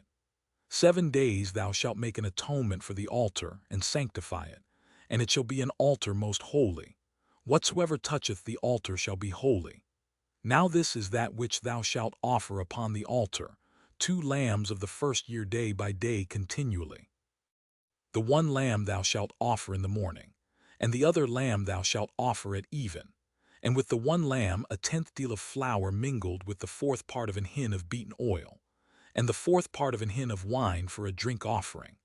And the other lamb thou shalt offer at even, and shalt do thereto according to the meat offering of the morning, and according to the drink offering thereof, for a sweet savor, an offering made by fire unto the Lord. This shall be a continual burnt offering throughout your generations at the door of the tabernacle of the congregation before the Lord, where I will meet you, to speak there unto thee. And there I will meet with the children of Israel, and the tabernacle shall be sanctified by my glory. And I will sanctify the tabernacle of the congregation, and the altar. I will sanctify also both Aaron and his sons, to minister to me in the priest's office. And I will dwell among the children of Israel, and will be their God. And they shall know that I am the Lord their God, that brought them forth out of the land of Egypt, that I may dwell among them. I am the Lord their God. Exodus chapter 30. And thou shalt make an altar to burn incense upon. Of shittim wood shalt thou make it. A cubit shall be the length thereof, and a cubit the breadth thereof. 4 shall it be, and 2 cubits shall be the height thereof. The horns thereof shall be of the same. And thou shalt overlay it with pure gold, the top thereof, and the sides thereof round about, and the horns thereof. And thou shalt make unto it a crown of gold round about. And 2 golden rings shalt thou make to it under the crown of it, by the 2 corners thereof. Upon the 2 sides of it shalt thou make it. And they shall be for places for the staves to bear it withal. And thou shalt make the staves of shittim wood, and overlay them with gold. And thou shalt put it before the veil that is by the ark of the testimony, before the mercy seat that is over the testimony, where I will meet with thee. And Aaron shall burn thereon sweet incense every morning. When he dresseth the lamps, he shall burn incense upon it. And when Aaron lighteth the lamps at even, he shall burn incense upon it, a perpetual incense before the Lord throughout your generations. Ye shall offer no strange incense thereon, nor burnt sacrifice, nor meat offering. neither shall ye pour drink offering thereon. And Aaron shall make an atonement upon the horns of it once in a year with the blood of the sin offering of atonements. Once in the year shall he make atonement upon it throughout your generations. It is most holy unto the Lord. And the Lord spake unto Moses, saying, When thou takest the sum of the children of Israel after their number, then shall they give every man a ransom for his soul unto the Lord, when thou numberest them, that there be no plague among them, when thou numberest them. This they shall give, every one that passeth among them that are numbered, half a shekel after the shekel of the sanctuary. A shekel is 20 gerahs, and half shekel shall be the offering of the Lord. Every one that passeth among them that are numbered from 20 years old and above shall give an offering unto the Lord. The rich shall not give more, and the poor shall not give less than half a shekel, when they give an offering unto the Lord to make an atonement for your souls. And thou shalt take the atonement money of the children of Israel, and shalt appoint it for the service of the tabernacle of the congregation, that it may be a memorial unto the children of Israel before the Lord, to make an atonement for your souls. And the Lord spake unto Moses, saying, Thou shalt also make a laver of brass, and his foot also of brass, to wash withal. And thou shalt put it between the tabernacle of the congregation and the altar, and thou shalt put water therein. For Aaron and his sons shall wash their hands and their feet thereat. When they go into the tabernacle of the congregation, they shall wash with water, that they die not. Or when they come near to the altar to minister, to burn offering made by fire unto the Lord. So they shall wash their hands and their feet, that they die not. And it shall be a statute forever to them, even to him and to his seed throughout their generations. Moreover the Lord spake unto Moses, saying, Take thou also unto the principal spices, of pure myrrh 500 shekels, and of sweet cinnamon half so much, even 250 shekels, and of sweet calamus 250 shekels, and of cassia 500 shekels, after the shekel of the sanctuary, and of oil olive and hin. And thou shalt make it an oil of holy ointment, an ointment compound after the art of the apothecary. It shall be an holy anointing oil. And thou shalt anoint the tabernacle of the congregation therewith, and the ark of the testimony, and the table and all his vessels, and the candlestick and his vessels, and the altar of incense, and the altar of burnt offering with all his vessels, and the laver and his foot. And thou shalt sanctify them, that they may be most holy. Whatsoever toucheth them shall be holy. And thou shalt anoint Aaron and his sons, and consecrate them, that they may minister unto me in the priest's office. And thou shalt speak unto the children of Israel, saying, This shall be an holy anointing oil unto me throughout your generations. Upon man's flesh shall it not be poured, neither shall ye make any other like it, after the composition of it. It is holy, and it shall be holy unto you. Whosoever compoundeth any like it, or whosoever putteth any of it upon a stranger, shall even be cut off from his people. And the Lord said unto Moses, Take unto thee sweet spices, stacte, and onycha, and galbanum, these sweet spices with pure frankincense. Of each shall there be a like weight. And thou shalt make it a perfume, a confection after the art of the apothecary, tempered together, pure and holy. And thou shalt beat some of it very small, and put of it before the testimony in the tabernacle of the congregation, where I will meet with thee. It shall be unto you most holy. And as for the perfume which thou shalt make, ye shall not make to yourselves according to the composition thereof. It shall be unto thee holy for the Lord. Whosoever shall make like unto that, to smell thereto, shall even be cut off from his people. Exodus chapter 31. And the Lord spake unto Moses, saying, See, I have called by name Bezaleel the son of Uri, the son of Hur of the tribe of Judah. And I have filled him with the Spirit of God in wisdom and in understanding and in knowledge and in all manner of workmanship, to devise cunning works, to work in gold and in silver and in brass, and in cutting of stones to set them, and in carving of timber, to work in all manner of workmanship. And I, behold, I have given with him Aholiab, the son of Ahisamach of the tribe of Dan.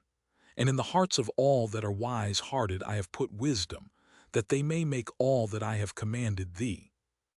the tabernacle of the congregation, and the ark of the testimony, and the mercy seat that is thereupon, and all the furniture of the tabernacle, and the table and his furniture, and the pure candlestick with all his furniture, and the altar of incense, and the altar of burnt offering with all his furniture, and the laver and his foot, and the cloths of service, and the holy garments for Aaron the priest, and the garments of his sons, to minister in the priest's office, and the anointing oil, and sweet incense for the holy place. According to all that I have commanded thee shall they do. And the Lord spake unto Moses, saying, Speak thou also unto the children of Israel, saying, Verily my Sabbaths ye shall keep. For it is a sign between me and you throughout your generations, that ye may know that I am the Lord that doth sanctify you. Ye shall keep the Sabbath therefore, for it is holy unto you. Every one that defileth it shall surely be put to death. For whosoever doeth any work therein, that soul shall be cut off from among his people. 6 days may work be done, but in the 7th is the Sabbath of rest, holy to the Lord. Whosoever doeth any work in the Sabbath day, he shall surely be put to death. Wherefore the children of Israel shall keep the Sabbath, to observe the Sabbath throughout their generations, for a perpetual covenant. It is a sign between me and the children of Israel forever. For in 6 days the Lord made heaven and earth, and on the 7th day he rested and was refreshed. And he gave unto Moses, when he had made an end of communing with him upon Mount Sinai, 2 tables of testimony, tables of stone, written with the finger of God. Exodus chapter 32. And when the people saw that Moses delayed to come down out of the mount, the people gathered themselves together unto Aaron, and said unto him, Up, make us gods which shall go before us. For as for this Moses, the man that brought us up out of the land of Egypt, we wot not what is become of him. And Aaron said unto them, Break off the golden earrings, which are in the ears of your wives, of your sons, and of your daughters, and bring them unto me. And all the people brake off the golden earrings which were in their ears, and brought them unto Aaron. And he received them at their hand, and fashioned it with a graving tool, after he had made it a molten calf. And they said, These be thy gods, O Israel, which brought thee up out of the land of Egypt. And when Aaron saw it, he built an altar before it. And Aaron made proclamation, and said, Tomorrow is a feast to the Lord. And they rose up early on the morrow, and offered burnt offerings, and brought peace offerings. And the people sat down to eat and to drink, and rose up to play. And the Lord said unto Moses, Go, get thee down. For thy people, which thou broughtest out of the land of Egypt, have corrupted themselves. They have turned aside quickly out of the way which I commanded them. They have made them a molten calf, and have worshipped it, and have sacrificed thereunto, and said, These be thy gods, O Israel, which have brought thee up out of the land of Egypt. And the Lord said unto Moses, I have seen this people, and behold, it is a stiff-necked people. Now therefore let me alone, that my wrath may wax hot against them, and that I may consume them. And I will make of thee a great nation. And Moses besought the Lord his God, and said, Lord, why doth thy wrath wax hot against thy people, which thou hast brought forth out of the land of Egypt with great power, and with a mighty hand? Wherefore should the Egyptians speak, and say, For mischief did he bring them out, to slay them in the mountains, and to consume them from the face of the earth? Turn from thy fierce wrath, and repent of this evil against thy people. Remember Abraham, Isaac, and Israel thy servants, to whom thou swarest by thine own self, and saidst unto them, I will multiply your seed as the stars of heaven, and all this land that I have spoken of will I give unto your seed, and they shall inherit it forever. And the Lord repented of the evil which he thought to do unto his people. And Moses turned and went down from the mount, and the 2 tables of the testimony were in his hand. The tables were written on both their sides, on the one side and on the other were they written. And the tables were the work of God, and the writing was the writing of God, graven upon the tables. And when Joshua heard the noise of the people as they shouted, he said unto Moses, There is a noise of war in the camp. And he said, It is not the voice of them that shout for mastery, neither is it the voice of them that cry for being overcome, but the noise of them that sing do I hear. And it came to pass, as soon as he came nigh unto the camp, that he saw the calf and the dancing. And Moses' anger waxed hot, and he cast the tables out of his hands and brake them beneath the mount. And he took the calf which they had made, and burnt it in the fire, and ground it to powder, and strawed it upon the water, and made the children of Israel drink of it. And Moses said unto Aaron, What did this people unto thee, that thou hast brought so great a sin upon them? And Aaron said, Let not the anger of my Lord wax hot. Thou knowest the people, that they are set on mischief. For they said unto me, Make us gods which shall go before us. For as for this Moses, the man that brought us up out of the land of Egypt, we wot not what is become of him. And I said unto them, Whosoever hath any gold, let them break it off. So they gave it me. Then I cast it into the fire, and there came out this calf. And when Moses saw that the people were naked, for Aaron had made them naked unto their shame among their enemies, then Moses stood in the gate of the camp and said, Who is on the Lord's side? Let him come unto me. And all the sons of Levi gathered themselves together unto him. And he said unto them, Thus saith the Lord God of Israel, Put every man his sword by his side, and go in and out from gate to gate throughout the camp, and slay every man his brother, and every man his companion, and every man his neighbor. And the children of Levi did according to the word of Moses. And there fell of the people that day about 3,000 men. For Moses had said, Consecrate yourselves today to the Lord, even every man upon his son and upon his brother, that he may bestow upon you a blessing this day. And it came to pass on the morrow that Moses said unto the people, Ye have sinned a great sin, and now I will go up unto the Lord. Peradventure I shall make an atonement for your sin. And Moses returned unto the Lord and said, O, this people have sinned a great sin, and have made them gods of gold. Yet now if thou wilt forgive their sin, and if not, blot me, I pray thee, out of thy book which thou hast written. And the Lord said unto Moses, Whosoever hath sinned against me, him will I blot out of my book. Therefore now go, lead the people unto the place of which I have spoken unto thee. Behold, mine angel shall go before thee. Nevertheless in the day when I will visit their sin upon them. And the Lord plagued the people because they made the calf which Aaron made. Exodus chapter 33. And the Lord said unto Moses, Depart and go up hence, thou and the people which thou hast brought up out of the land of Egypt, unto the land which I swear unto Abraham, to Isaac, and to Jacob, saying, Unto thy seed will I give it. And I will send an angel before thee. And I will drive out the Canaanite, the Amorite, and the Hittite, and the Perizzite, the Hivite, and the Jebusite, unto a land flowing with milk and honey. For I will not go up in the midst of thee. For thou art a stiff-necked people, lest I consume thee in the way. And when the people heard these evil tidings, they mourned, and no man did put on him his ornaments. For the Lord had said unto Moses, Say unto the children of Israel, Ye are a stiff-necked people. I will come up into the midst of thee in a moment, and consume thee. Therefore now put off thy ornaments from thee, that I may know what to do unto thee. And the children of Israel stripped themselves of their ornaments by the Mount Horeb. And Moses took the tabernacle and pitched it without the camp, afar off from the camp, and called it the tabernacle of the congregation. And it came to pass, that every one which sought the Lord went out unto the tabernacle of the congregation, which was without the camp.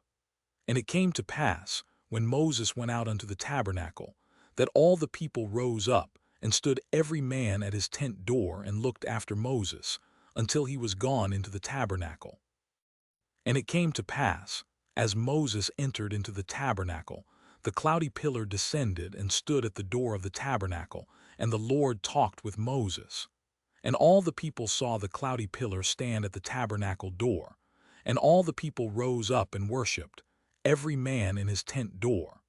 And the Lord spake unto Moses face to face, as a man speaketh unto his friend. And he turned again into the camp. But his servant Joshua the son of Nun, a young man, departed not out of the tabernacle.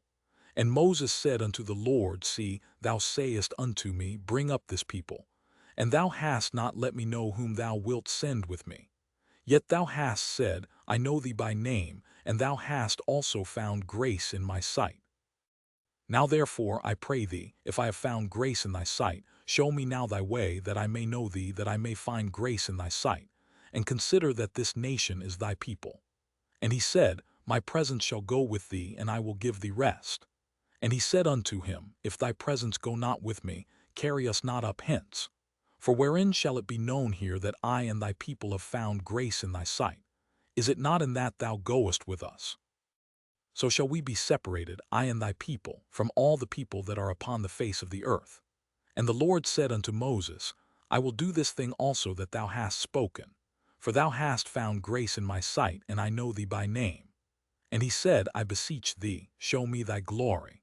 And he said, I will make all my goodness pass before thee, and I will proclaim the name of the Lord before thee, and will be gracious to whom I will be gracious, and will show mercy on whom I will show mercy. And he said, Thou canst not see my face, for there shall no man see me and live. And the Lord said, Behold, there is a place by me, and thou shalt stand upon a rock. And it shall come to pass, while my glory passeth by, that I will put thee in a cleft of the rock, and will cover thee with my hand while I pass by. And I will take away mine hand, and thou shalt see my back parts, but my face shall not be seen. Exodus chapter 34. And the Lord said unto Moses, Hew thee 2 tables of stone like unto the first, and I will write upon these tables the words that were in the first tables which thou breakest. And be ready in the morning, and come up in the morning unto Mount Sinai, and present thyself there to me in the top of the mount. And no man shall come up with thee, neither let any man be seen throughout all the mount, neither let the flocks nor herds feed before that mount. And he hewed 2 tables of stone like unto the first. And Moses rose up early in the morning, and went up unto Mount Sinai, as the Lord had commanded him, and took in his hand the 2 tables of stone. And the Lord descended in the cloud, and stood with him there, and proclaimed the name of the Lord. And the Lord passed by before him, and proclaimed, the Lord God, merciful and gracious, longsuffering and abundant in goodness and truth, keeping mercy for thousands, forgiving iniquity and transgression and sin, and that will by no means clear the guilty, visiting the iniquity of the fathers upon the children, and upon the children's children, unto the 3rd and to the 4th generation.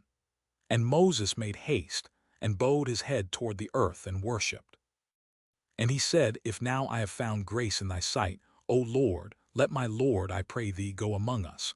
For it is a stiff-necked people, and pardon our iniquity and our sin, and take us for thine inheritance. And he said, Behold, I make a covenant.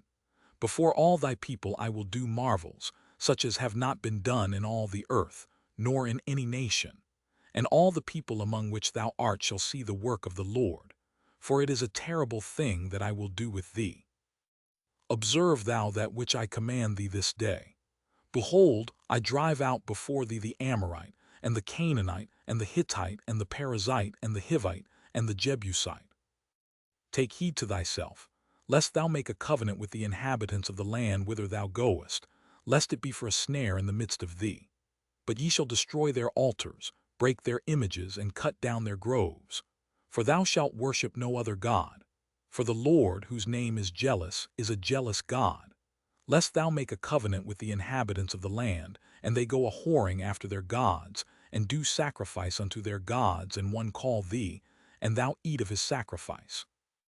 And thou take of their daughters unto thy sons, and their daughters go a-whoring after their gods, and make thy sons go a-whoring after their gods.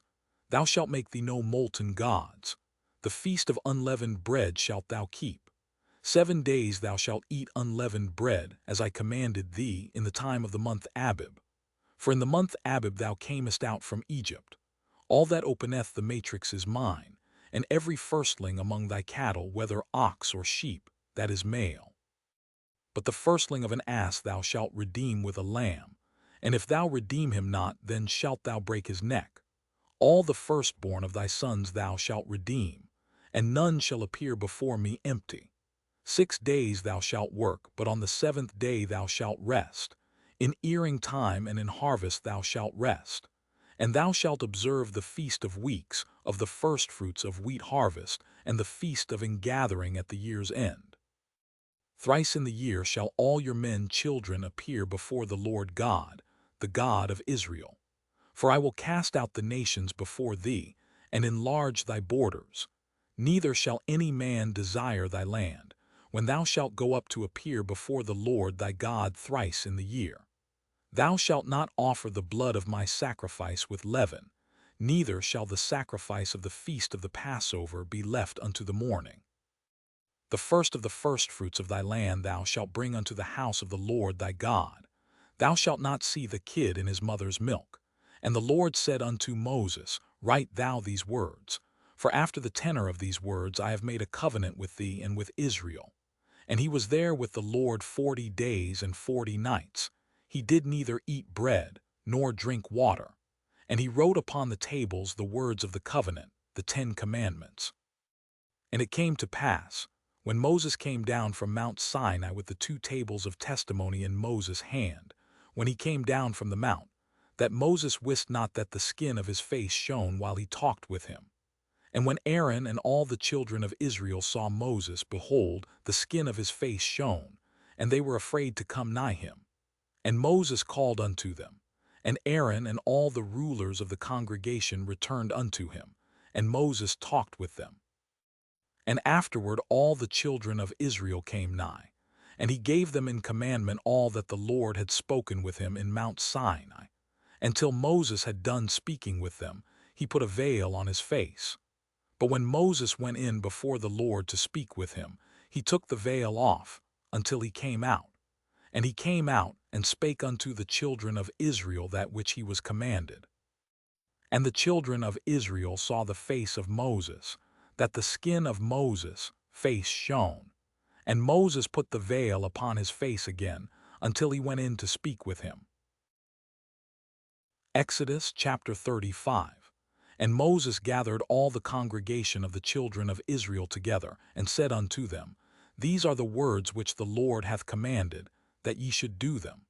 6 days shall work be done, but on the 7th day there shall be to you an holy day, a Sabbath of rest to the Lord. Whosoever doeth work therein shall be put to death.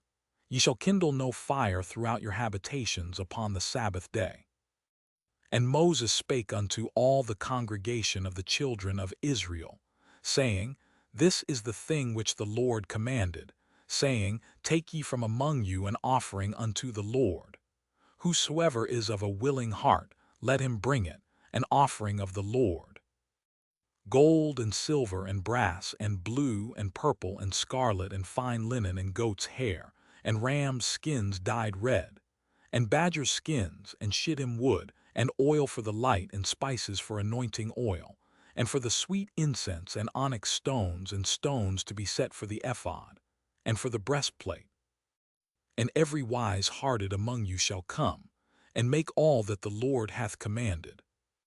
The tabernacle, his tent and his covering, his tacks and his boards, his bars, his pillars and his sockets, the ark and the staves thereof, with the mercy seat, and the veil of the covering, the table and his staves and all his vessels, and the showbread, the candlestick also for the light, and his furniture and his lamps, with the oil for the light, and the incense altar and his staves, and the anointing oil, and the sweet incense, and the hanging for the door at the entering in of the tabernacle, the altar of burnt offering with his brace and grate, his staves and all his vessels, the laver and his foot, the hangings of the court, his pillars and their sockets, and the hanging for the door of the court, the pins of the tabernacle and the pins of the court and their cords, the cloths of service, to do service in the holy place, the holy garments for Aaron the priest, and the garments of his sons to minister in the priest's office.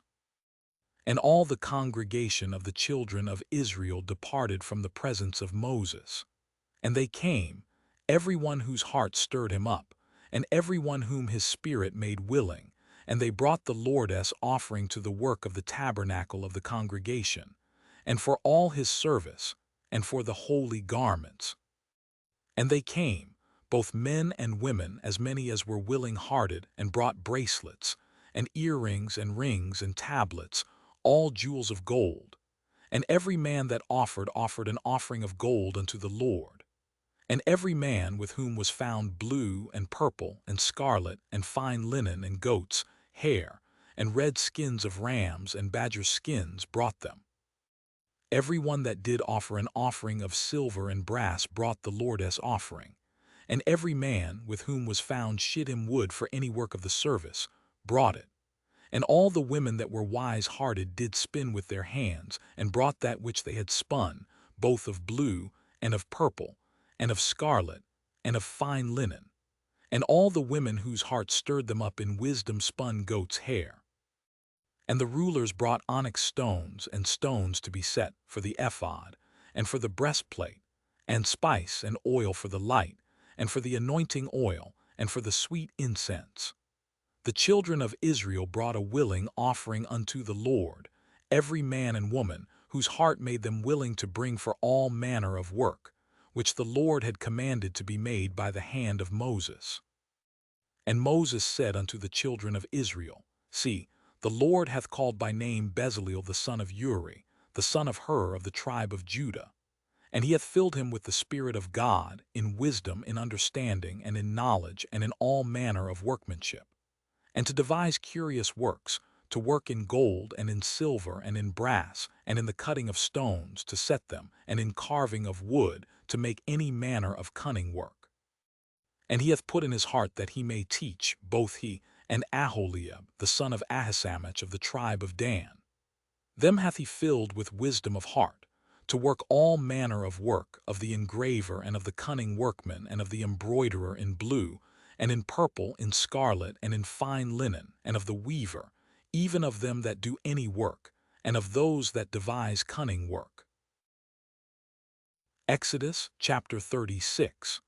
Then wrought Bezaleel and Aholiab, and every wise-hearted man, in whom the Lord put wisdom and understanding to know how to work all manner of work for the service of the sanctuary, according to all that the Lord had commanded.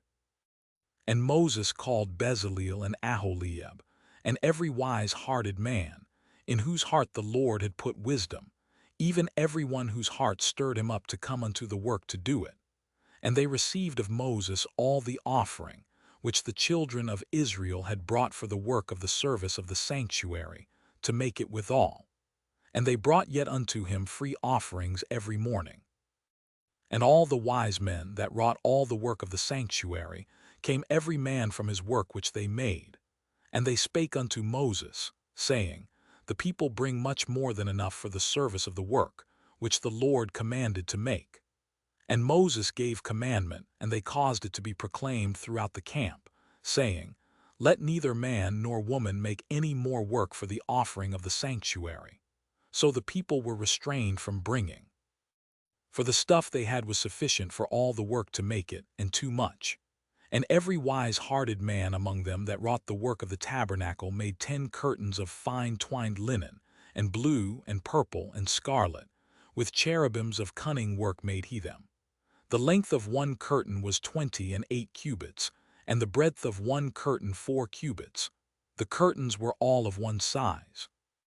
And he coupled the 5 curtains one unto another, and the other 5 curtains he coupled one unto another.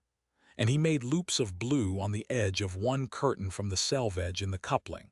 Likewise he made in the uttermost side of another curtain, in the coupling of the second. 50 loops made he in one curtain, and 50 loops made he in the edge of the curtain which was in the coupling of the second. The loops held one curtain to another. And he made 50 tacks of gold, and coupled the curtains one unto another with the tacks, so it became one tabernacle. And he made curtains of goat's hair for the tent over the tabernacle. 11 curtains he made them. The length of one curtain was 30 cubits, and 4 cubits was the breadth of one curtain. The 11 curtains were of one size. And he coupled 5 curtains by themselves, and 6 curtains by themselves. And he made 50 loops upon the uttermost edge of the curtain in the coupling, and 50 loops made he upon the edge of the curtain which coupleth the second. And he made 50 tacks of brass to couple the tent together, that it might be one. And he made a covering for the tent of rams' skins dyed red, and a covering of badgers' skins above that. And he made boards for the tabernacle of shittim wood, standing up. The length of a board was 10 cubits, and the breadth of a board 1 cubit and a half. One board had 2 tenons, equally distant one from another. Thus did he make for all the boards of the tabernacle.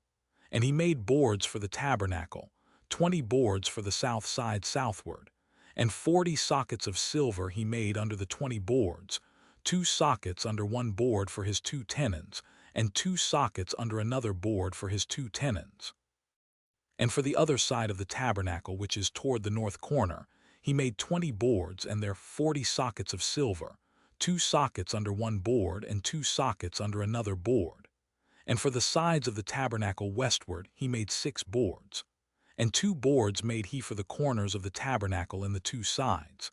And they were coupled beneath, and coupled together at the head thereof, to one ring. Thus he did to both of them in both the corners. And there were 8 boards, and their sockets were 16 sockets of silver, under every board 2 sockets.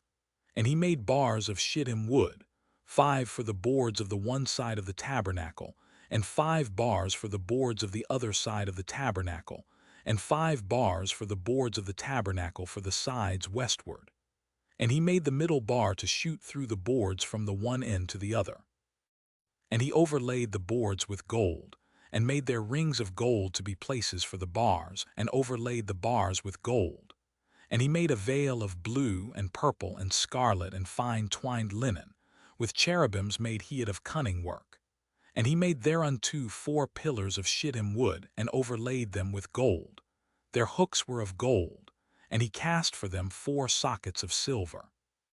And he made an hanging for the tabernacle door of blue, and purple, and scarlet, and fine twined linen of needlework, and the 5 pillars of it with their hooks, and he overlaid their chapiters and their fillets with gold, but their 5 sockets were of brass. Exodus chapter 37. And Bezaleel made the ark of shittim wood. 2 cubits and a half was the length of it, and 1 cubit and a half the breadth of it, and 1 cubit and a half the height of it.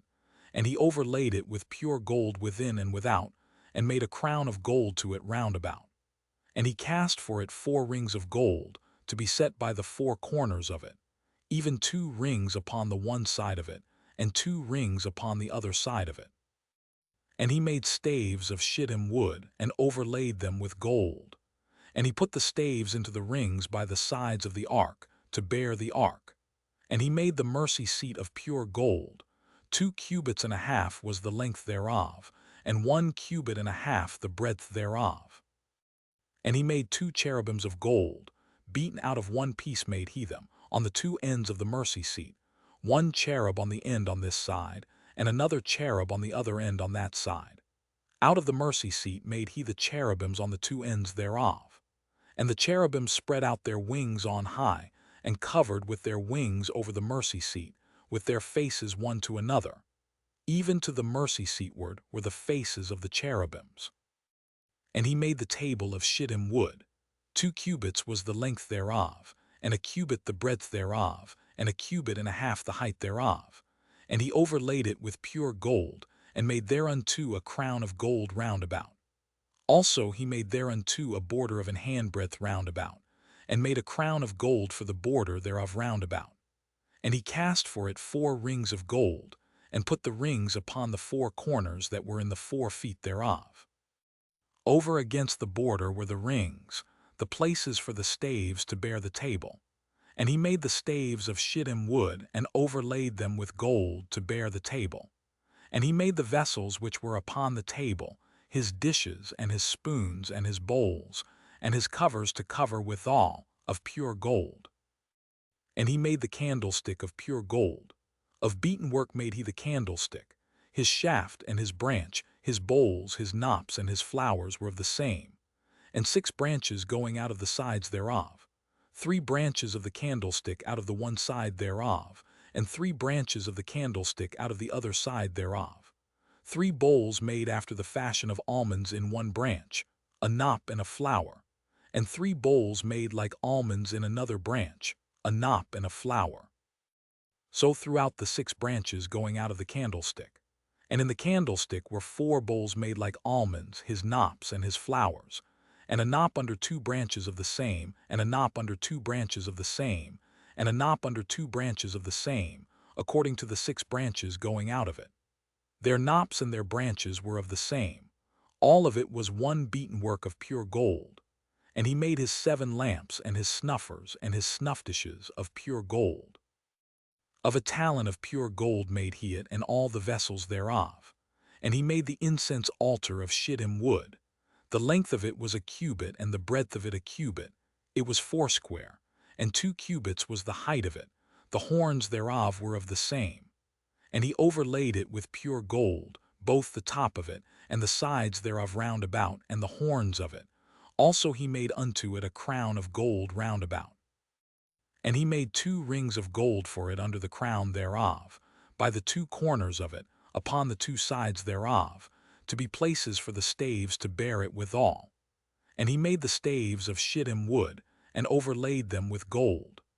And he made the holy anointing oil and the pure incense of sweet spices, according to the work of the apothecary. Exodus chapter 38. And he made the altar of burnt offering of shittim wood. 5 cubits was the length thereof, and 5 cubits the breadth thereof. It was 4 square, and 3 cubits the height thereof. And he made the horns thereof on the 4 corners of it. The horns thereof were of the same. And he overlaid it with brass. And he made all the vessels of the altar, the pots and the shovels and the basins and the flesh hooks and the firepans. All the vessels thereof made he of brass. And he made for the altar a brasen grate of network under the compass thereof beneath unto the midst of it. And he cast 4 rings for the 4 ends of the grate of brass, to be places for the staves. And he made the staves of shittim wood, and overlaid them with brass. And he put the staves into the rings on the sides of the altar, to bear it withal. He made the altar hollow with boards. And he made the laver of brass, and the foot of it of brass, of the looking glasses of the women assembling, which assembled at the door of the tabernacle of the congregation. And he made the court. On the south side southward the hangings of the court were of fine twined linen, 100 cubits. Their pillars were 20, and their brasen sockets 20. The hooks of the pillars and their fillets were of silver. And for the north side the hangings were 100 cubits. Their pillars were 20, and their sockets of brass 20. The hooks of the pillars and their fillets of silver. And for the west side were hangings of 50 cubits, their pillars 10, and their sockets 10. The hooks of the pillars and their fillets of silver. And for the east side eastward 50 cubits. The hangings of the one side of the gate were 15 cubits, their pillars 3, and their sockets 3. And for the other side of the court gate, on this hand and that hand, were hangings of 15 cubits, their pillars 3, and their sockets 3. All the hangings of the court round about were of fine twined linen, and the sockets for the pillars were of brass, the hooks of the pillars and their fillets of silver, and the overlaying of their chapiters of silver, and all the pillars of the court were filleted with silver. And the hanging for the gate of the court was needlework, of blue and purple and scarlet and fine twined linen, and 20 cubits was the length, and the height and the breadth was 5 cubits, answerable to the hangings of the court. And their pillars were 4, and their sockets of brass 4, their hooks of silver, and the overlaying of their chapiters and their fillets of silver. And all the pins of the tabernacle and of the court round about were of brass. This is the sum of the tabernacle, even of the tabernacle of testimony, as it was counted according to the commandment of Moses, for the service of the Levites, by the hand of Ithamar son to Aaron the priest. And Bezaleel the son of Uri, the son of Hur of the tribe of Judah, made all that the Lord commanded Moses. And with him was Aholiab, son of Ahisamach of the tribe of Dan, an engraver and a cunning workman and an embroiderer in blue, and in purple, and in scarlet and fine linen. All the gold that was occupied for the work in all the work of the holy place, even the gold of the offering, was 29 talents, and 730 shekels, after the shekel of the sanctuary. And the silver of them that were numbered of the congregation was 100 talents, and 1,760 shekels, after the shekel of the sanctuary.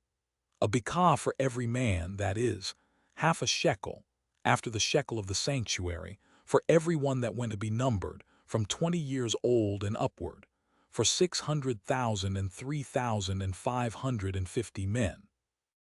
And of the 100 talents of silver were cast the sockets of the sanctuary, and the sockets of the veil, and 100 sockets of the 100 talents, a talent for a socket. And of the 1,775 shekels he made hooks for the pillars, and overlaid their chapiters and filleted them. And the brass of the offering was 70 talents, and 2,400 shekels.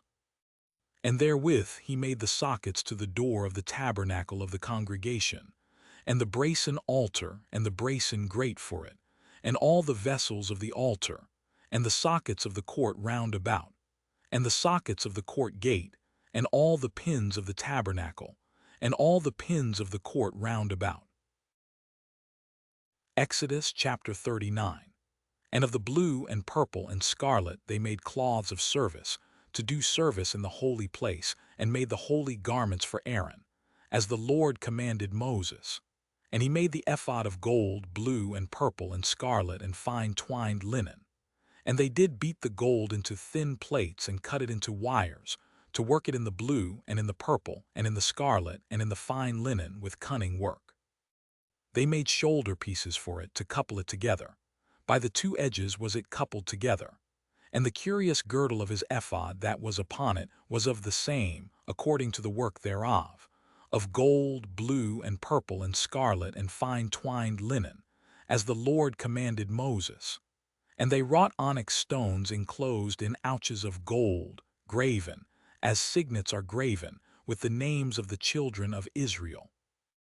And he put them on the shoulders of the ephod, that they should be stones for a memorial to the children of Israel, as the Lord commanded Moses. And he made the breastplate of cunning work like the work of the ephod, of gold, blue, and purple, and scarlet, and fine twined linen. It was foursquare. They made the breastplate double. A span was the length thereof, and a span the breadth thereof, being doubled. And they set in it 4 rows of stones. The first row was a sardius, a topaz, and a carbuncle. This was the first row. And the second row an emerald, a sapphire, and a diamond. And the third row a ligure, an agate, and an amethyst. And the fourth row a beryl, an onyx, and a jasper. They were enclosed in ouches of gold in their enclosings. And the stones were according to the names of the children of Israel, 12, according to their names, like the engravings of a signet, every one with his name, according to the 12 tribes. And they made upon the breastplate chains at the ends, of wreathen work of pure gold. And they made 2 ouches of gold and 2 gold rings, and put the 2 rings in the 2 ends of the breastplate. And they put the 2 wreathen chains of gold in the 2 rings on the ends of the breastplate. And the 2 ends of the 2 wreathen chains they fastened in the 2 ouches, and put them on the shoulder pieces of the ephod before it. And they made 2 rings of gold, and put them on the 2 ends of the breastplate, upon the border of it, which was on the side of the ephod inward. And they made 2 other golden rings, and put them on the 2 sides of the ephod underneath, toward the forepart of it, over against the other coupling thereof, above the curious girdle of the ephod. And they did bind the breastplate by his rings unto the rings of the ephod with a lace of blue, that it might be above the curious girdle of the ephod, and that the breastplate might not be loosed from the ephod, as the Lord commanded Moses. And he made the robe of the ephod of woven work, all of blue. And there was an hole in the midst of the robe, as the hole of an habergeon, with a band round about the hole, that it should not rend. And they made upon the hems of the robe pomegranates of blue, and purple, and scarlet, and twined linen. And they made bells of pure gold, and put the bells between the pomegranates upon the hem of the robe, round about between the pomegranates. A bell and a pomegranate, a bell and a pomegranate, round about the hem of the robe to minister in, as the Lord commanded Moses. And they made coats of fine linen of woven work for Aaron, and for his sons, and a mitre of fine linen, and goodly bonnets of fine linen, and linen breeches of fine twined linen, and a girdle of fine twined linen, and blue and purple and scarlet of needlework, as the Lord commanded Moses. And they made the plate of the holy crown of pure gold, and wrote upon it a writing, like to the engravings of a signet, holiness to the Lord. And they tied unto it a lace of blue, to fasten it on high upon the mitre, as the Lord commanded Moses. Thus was all the work of the tabernacle of the tent of the congregation finished. And the children of Israel did according to all that the Lord commanded Moses, so did they. And they brought the tabernacle unto Moses, the tent, and all his furniture, his tacks, his boards, his bars, and his pillars, and his sockets, and the covering of ram skins dyed red, and the covering of badger skins, and the veil of the covering, the ark of the testimony, and the staves thereof, and the mercy seat, the table, and all the vessels thereof, and the showbread, the pure candlestick, with the lamps thereof, even with the lamps to be set in order, and all the vessels thereof, and the oil for light, and the golden altar, and the anointing oil, and the sweet incense, and the hanging for the tabernacle door, the brazen altar, and his grate of brass, his staves, and all his vessels, the laver and his foot, the hangings of the court, his pillars, and his sockets, and the hanging for the court gate, his cords, and his pins, and all the vessels of the service of the tabernacle, for the tent of the congregation, the cloths of service to do service in the holy place, and the holy garments for Aaron the priest, and his sons' garments to minister in the priest's office, according to all that the Lord commanded Moses. So the children of Israel made all the work. And Moses did look upon all the work, and behold, they have done it as the Lord had commanded, even so had they done it. And Moses blessed them. Exodus chapter 40. And the Lord spake unto Moses, saying, On the first day of the first month shalt thou set up the tabernacle of the tent of the congregation. And thou shalt put therein the ark of the testimony, and cover the ark with the veil. And thou shalt bring in the table, and set in order the things that are to be set in order upon it. And thou shalt bring in the candlestick, and light the lamps thereof. And thou shalt set the altar of gold for the incense before the ark of the testimony, and put the hanging of the door to the tabernacle. And thou shalt set the altar of the burnt offering before the door of the tabernacle of the tent of the congregation. And thou shalt set the laver between the tent of the congregation and the altar, and shalt put water therein. And thou shalt set up the court round about, and hang up the hanging at the court gate. And thou shalt take the anointing oil, and anoint the tabernacle and all that is therein, and shalt hallow it, and all the vessels thereof, and it shall be holy. And thou shalt anoint the altar of the burnt offering, and all his vessels, and sanctify the altar, and it shall be an altar most holy. And thou shalt anoint the laver and his foot, and sanctify it. And thou shalt bring Aaron and his sons unto the door of the tabernacle of the congregation, and wash them with water. And thou shalt put upon Aaron the holy garments, and anoint him and sanctify him, that he may minister unto me in the priest's office. And thou shalt bring his sons, and clothe them with coats. And thou shalt anoint them, as thou didst anoint their father, that they may minister unto me in the priest's office. For their anointing shall surely be an everlasting priesthood throughout their generations. Thus did Moses. According to all that the Lord commanded him, so did he. And it came to pass in the first month in the second year, on the first day of the month, that the tabernacle was reared up. And Moses reared up the tabernacle, and fastened his sockets, and set up the boards thereof, and put in the bars thereof, and reared up his pillars. And he spread abroad the tent over the tabernacle, and put the covering of the tent above upon it, as the Lord commanded Moses. And he took and put the testimony into the ark, and set the staves on the ark, and put the mercy seat above upon the ark. And he brought the ark into the tabernacle, and set up the veil of the covering, and covered the ark of the testimony, as the Lord commanded Moses. And he put the table in the tent of the congregation, upon the side of the tabernacle northward, without the veil. And he set the bread in order upon it before the Lord, as the Lord had commanded Moses.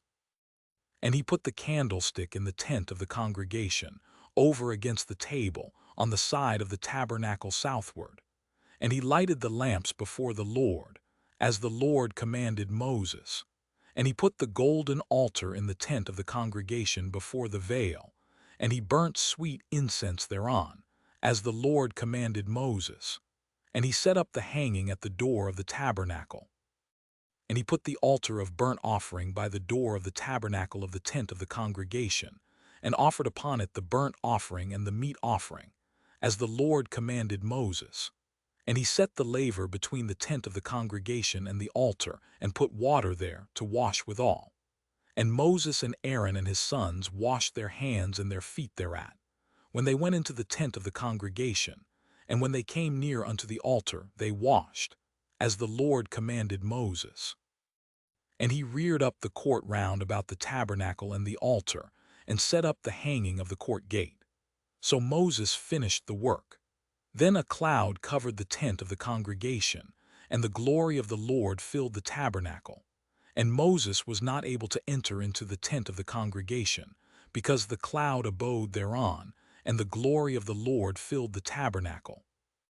And when the cloud was taken up from over the tabernacle, the children of Israel went onward in all their journeys. But if the cloud were not taken up, then they journeyed not till the day that it was taken up. For the cloud of the Lord was upon the tabernacle by day, and fire was on it by night, in the sight of all the house of Israel throughout all their journeys.